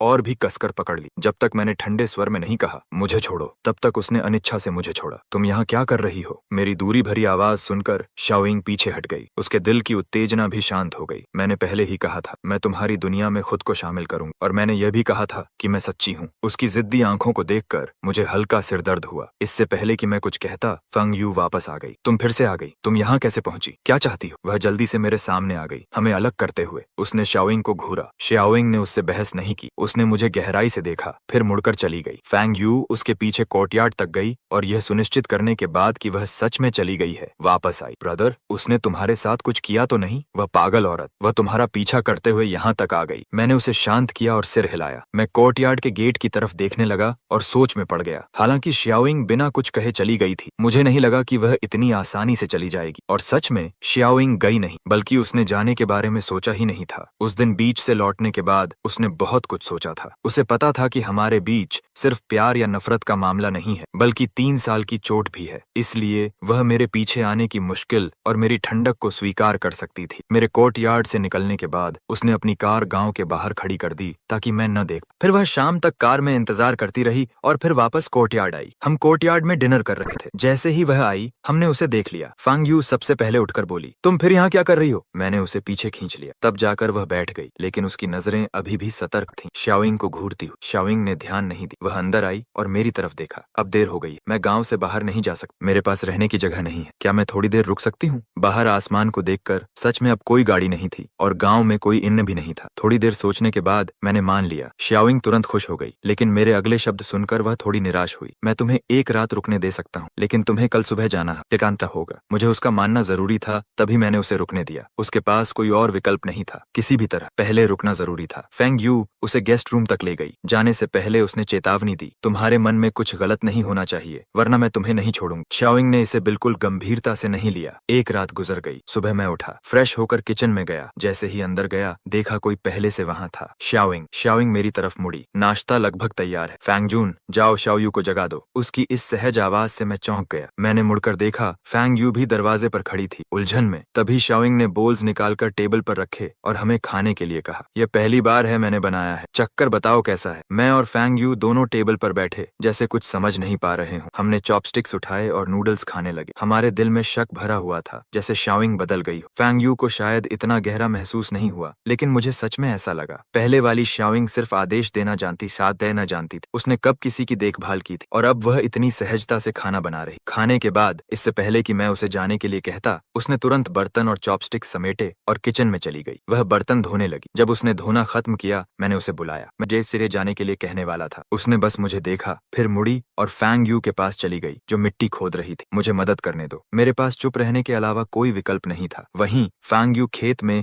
शाओइंग से जैसे मुकाबला कर रही थी। वह उससे ज्यादा काम करने की ठान चुकी थी। उनके इस मौन मुकाबले की वजह से काम बहुत जल्दी खत्म हो गया। अब कोई काम नहीं बचा था। मैं शाओइंग वन के पास गया। अब तुम जा सकती हो, मैं पानी लेने जा रही हूँ। यह कहकर शाओइंग मुड़ी, बाल्टियां उठाईं और कुएं की तरफ चली गईं। इस तरह फिर से अंधेरा हो गया। अब अगर मैं उसे जाने को कहता भी तो ठीक नहीं लगता। इस तरह शाओइंग एक और रात रुक गई। 3 दिन ऐसे ही गुजर गए। एक दिन मैं गांव की ग्रोसरी स्टोर पर सामान लेने गया। जब मैं पैसे दे रहा था, मालिक ने कहा, फैंग जून, तुम्हें एक अच्छी गर्लफ्रेंड मिल गई है। वह सुंदर भी है और मेहनती भी। मैं ज्यादा कुछ नहीं कहना चाहता था, बस मजबूर होकर मुस्कुरा दिया। घर लौटकर मैंने शाओइंग को घर के सामने खेत में काम करते देखा। जो लड़की पहले शाही और नाजुक थी, अब खेत में काम कर रही थी। यह देखकर मेरे दिल में अजीब सा एहसास हुआ, क्योंकि वह ऐसी नहीं होनी चाहिए थी। मुझे पता था कि वह यहाँ क्यों रह रही। मैं उसका जवाब नहीं दे सकता था। उसका यहाँ रहना सिर्फ समय की बर्बादी था। इन दिनों मैंने कई बार उसे जाने के लिए कहना चाहा, लेकिन वह हर बार टाल देती। शाम को मैंने शाओइंग को खाना बनाने नहीं दी। इस बार मैंने खुद खाना बनाया। मैंने इस खाने को उसके लिए आखिरी खाना माना। कुछ चीजें खींचने से भी नतीजा नहीं देती, यह बात मैं अच्छी तरह समझता था, लेकिन जिंदगी में अचानक मोड़ आ जाते हैं। खाने के दौरान फैंग यू ने अचानक कहा कि उसे सांस लेने में दिक्कत हो रही और वह बेहोश हो गई। मेरा दिमाग एक पल के लिए खाली हो गया। मैं उसे अपनी बाहों में पकड़े रहा, समझ नहीं पा रहा था कि क्या करूं। सबसे पहले शाओइंग वन ने ही प्रतिक्रिया दी। उसने मुझे कहा कि उसे पीठ पर उठाकर गांव के बाहर खड़ी कार तक ले जाओ और काउंटी हॉस्पिटल चलो। पूरे रास्ते मैं बहुत तनाव में था। शाओइंग एक हाथ से गाड़ी चला रही थी और दूसरे हाथ से मेरा हाथ पकड़े हुए थी, मुझे शांत करने के लिए। हॉस्पिटल पहुंचने के बाद शाओइंग वन ही हर काम संभाल रही। मैं अब थोड़ा शांत हो चुका था, लेकिन वह फिर भी मुझे आराम करने को कहती रही। आखिर में रिपोर्ट्स देखकर डॉक्टर ने कहा कि यह सिर्फ ज्यादा काम करने की वजह से हुआ है, कोई बड़ी बात नहीं। यह सुनकर मैंने सच में राहत की सांस ली। फिर मुझे पछतावा हुआ। मैं इतना लापरवाह कैसे हो सकता हूँ कि जो अभी ठीक हुई है उससे इतना काम करवा दी। फैंग यू को रूम में सुलाने के बाद मैं बाहर आ गया। दरवाजा बंद हुआ। मैंने शाओइंग वन की तरफ देखा। धन्यवाद, अगर तुम नहीं होती तो मुझे नहीं पता हम हॉस्पिटल कैसे पहुंचते। मैंने इस बात को नजरअंदाज किया कि उसके पास कार होने के बावजूद वह मेरे घर पर रह रही। शाओइंगवान ने हल्का सा सिर उठाया और मुझे देखा। उसकी आंखों में गहरा प्यार। फंगजुन, मैंने कहा था ना कि मैं तुम्हारा ख्याल रखूंगी, तुम्हारी बहन का भी। वही शब्द फिर से। मैंने हल्का सिर झुका ली। उसकी मदद के लिए मैं सच में आभारी था, लेकिन इसी वजह से मुझे उसे सच्चाई समझानी थी ताकि उसे झूठी उम्मीद न मिले। इसलिए मेरा रवैया फिर भी सख्त रहा। इस बार मैं सच में तुम्हारा आभारी हूँ, लेकिन मुझे तुम्हारी देखभाल की जरूरत नहीं है। उम्मीद है तुम समझो। मेरे सामने खड़ी वह लड़की धीरे धीरे सख्त हो गई। काफी देर तक उसने कुछ नहीं कहा। जब मैंने हैरानी से ऊपर देखा, शाओइंगचुआन मुड़ गई, जबरदस्ती मुस्कुराते हुए। उसने बात बदल दी। मैं शाओयू को देखने जाती हूँ, वह शायद जागने वाली है, उसने हंसते हुए कहा, लेकिन उसकी आवाज में रुकावट छिपी नहीं। मेरे जवाब का इंतजार किए बिना शाओचिंगचुआन ने रूम का दरवाजा खोला और अंदर चली गई। वह फांग यू के पास जाकर खड़ी हो गई। यह भी उसका बचने का तरीका था, क्योंकि उसे समझ आ गया था कि जब तक वह फैंग यू के पास रहती है, मैं हमारे बीच की बातों पर उससे ज्यादा बात नहीं करूंगा। वह यह भी जानती थी कि इस तरह भागना समस्या का हल नहीं है, लेकिन वह मेरे चले जाने का सामना करने से और ज्यादा डरती थी। इसलिए वह बस यही चाहती थी कि यह झूठी खुशी थोड़ी और देर टिक जाए। अगली सुबह फैंग यू जाग गई। मैं उसे देखते ही रो पड़ा। ठीक है ब्रदर, मैं ठीक हूँ। क्या मैं बिल्कुल ठीक नहीं हूँ? अब मत रो, उसने मुझे समझाया। डॉक्टर के चेक करने के बाद जब उन्होंने कहा कि सब ठीक है, हम शाओइंगचुआन की कार से वापस आ गए। यार्ड में प्रवेश करते समय फांग यू पीछे रह गई और शाओइंगचुआन के साथ साथ चलने लगी। जब शाओइंगचुआन ने हैरानी से उसकी तरफ देखा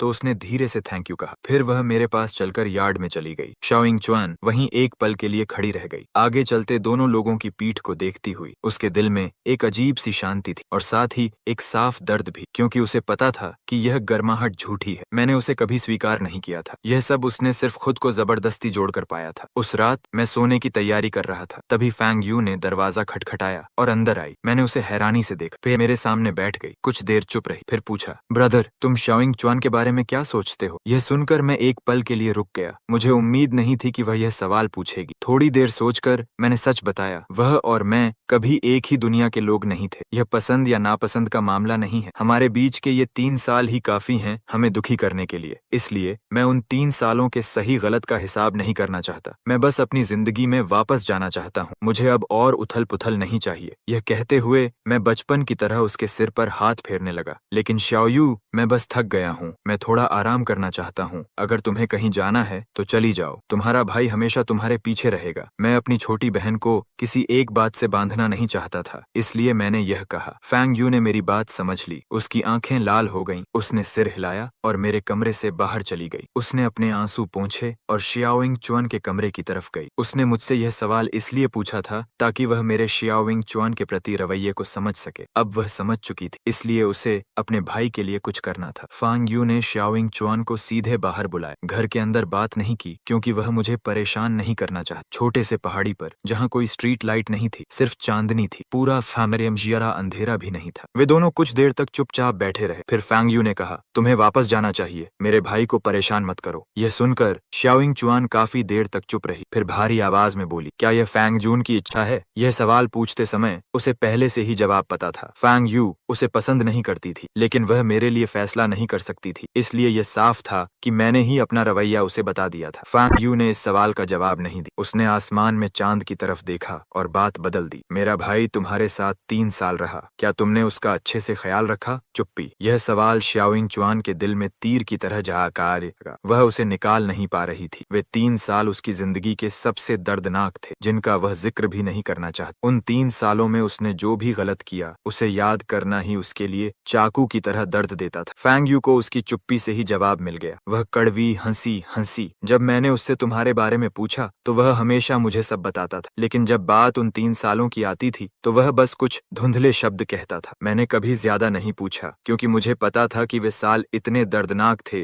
कि वह खुद भी उन्हें याद नहीं करना चाहता। और तुम, जो इसकी सबसे बड़ी वजह हो, तुम में इतनी हिम्मत कैसे हुई कि उसके सामने आकर उससे रुकने की भीख मांगो? वह चेप अचानक खड़ी हो गई, शाओइंगचुआन पर चिल्लाते हुए। शाओइंगचुआन घबराकर अपने चेहरे को हाथों से ढक ली। उसका मुंह दर्द से भरा हुआ था। आई एम सॉरी, मैंने तुम्हारे भाई के साथ गलत किया। मुझे पता है मैंने बहुत बुरी चीजें की हैं, लेकिन मैं सच में उससे प्यार करती हूँ। मैं उसकी भरपाई करना चाहती हूँ। अगर मुझे मरना भी पड़े तो मैं तैयार हूँ। फैंग यू की आंखों में आंसू भरे थे। वह ऊपर से नीचे देखते हुए कड़वी हंसी। मेरे भाई को तुम्हारी भरपाई की जरूरत नहीं है। तुम्हें पता है उसने आज मुझसे क्या कहा? उसने कहा वह थक गया है। ढलान पर बैठी शाओइंगचुआन का शरीर अचानक सख्त हो हो गया। फैंग यू ने आगे कहा, उसने कहा, वह थक गया है और थोड़ा आराम करना चाहता है, इसलिए तुम्हें चले जाना चाहिए। तुम्हारा होना ही उसे और थका देता है। यह कहकर वह और नहीं रुकी, वह मुड़ी और घर चली गई। शाओइंग चुआन बिल्कुल नहीं हिली। उसके दिमाग में बस वही शब्द गूंजते रहे, मैं थक गया हूँ। उसने कभी सोचा था कि मैं उससे नफरत करता हूँ या उससे इंडिफरेंट हूँ, लेकिन उसने कभी नहीं सोचा था कि उसका होना ही मुझे थका देगा। एक पल में वह दुविधा में पड़ गई। वह पूरी रात वहीं बैठी रही जब तक सुबह नहीं हो गई, तब जाकर वह हिली। उसके सुन्न पैर धीरे धीरे घर की तरफ चले। वहां पहुंचकर उसने खाना बनाया। फैंग यू उठी, उसे देखकर तुरंत भौहें सिकोड़ लीं, सोचते हुए कि उसने कल बेकार में बात की थी। तभी उसने शाओइंग को भारी आवाज में कहते सुना, फैंग जुन्स का बर्थडे आने वाला है, मैं उसका बर्थडे मनाकर चली जाऊंगी। आखिरकार उसे समझौता करना पड़ा। वह मुझे और थकाना नहीं चाहती थी, इसलिए उसने अपनी फीलिंग्स छोड़ने का फैसला किया। यह वही सजा थी जिसकी वह हकदार थी। मुझे उनके बीच की बातों का कुछ पता नहीं था। मुझे बस इतना लगा कि शाओइंग चुआन अक्सर मुझे खाली नजरों से देखती रहती है। जब मैं उसकी तरफ देखता तो वह मुस्कुरा देती और फिर नजरें फेर लेती। मैंने यह भी महसूस किया कि वह अब और ज्यादा शांत होती जा रही है। वह अब सारा काम करने की कोशिश नहीं करती थी, बल्कि अक्सर मेरे पास चुपचाप बैठी रहती थी। समय बीतता गया और मेरा बर्थडे आ गया। सच कहूँ तो पिछले कुछ सालों में मुझे यह भी नहीं पता था कि मेरा बर्थडे कब आता है। अपनी बहन के इलाज के लिए पैसे जुटाने में मैं इतना व्यस्त रहता था कि बर्थडे जैसी चीजों का कोई मतलब नहीं था। फिर शाओइंग चुआन के साथ उन 3 सालों में जिंदगी धीमी जरूर हुई, लेकिन हर दिन मैं उससे निपटने के तरीके सोचता रहता था और अपना बर्थडे भूल चुका था। उल्टा मुझे शाओइंग चुआन का बर्थडे बहुत अच्छी तरह याद था। यही वजह थी कि जब मैं शहर से वापस आया और घर को सजा हुआ देखा तो मुझे लगा कि शायद फैंग यू का बर्थडे है। मुझे बिल्कुल नहीं लगा कि यह मेरा है। मेरी उलझन भरी नजर देखकर शाओइंग की आंखें चुपचाप लाल हो गईं। उसका दिल जैसे 1000 टुकड़ों में कट रहा था। उसने एक इंसान को ऐसा कैसे बना दिया? जब वह मेरे पास बर्थडे केक लेकर आई तब मुझे समझ आया कि यह मेरा बर्थडे है। फैंग जून, हैप्पी बर्थडे। यह पहला बर्थडे है जो मैंने तुम्हारे लिए मनाया है और यह आखिरी भी होगा। उसका दिल दर्द से भर गया। उसने आखिरी शब्द जोर से नहीं कहे, बस थोड़ा रुक कर आगे बोली, तुम्हारी यह वाइफ अपने कर्तव्य नहीं निभा सकी, इसलिए तुम्हें इतना सहना पड़ा। क्या तुम मुझे तुम्हारा यह बर्थडे मनाने दोगे? उसकी बात सुनकर मैंने भौहें सिकोड़ ली।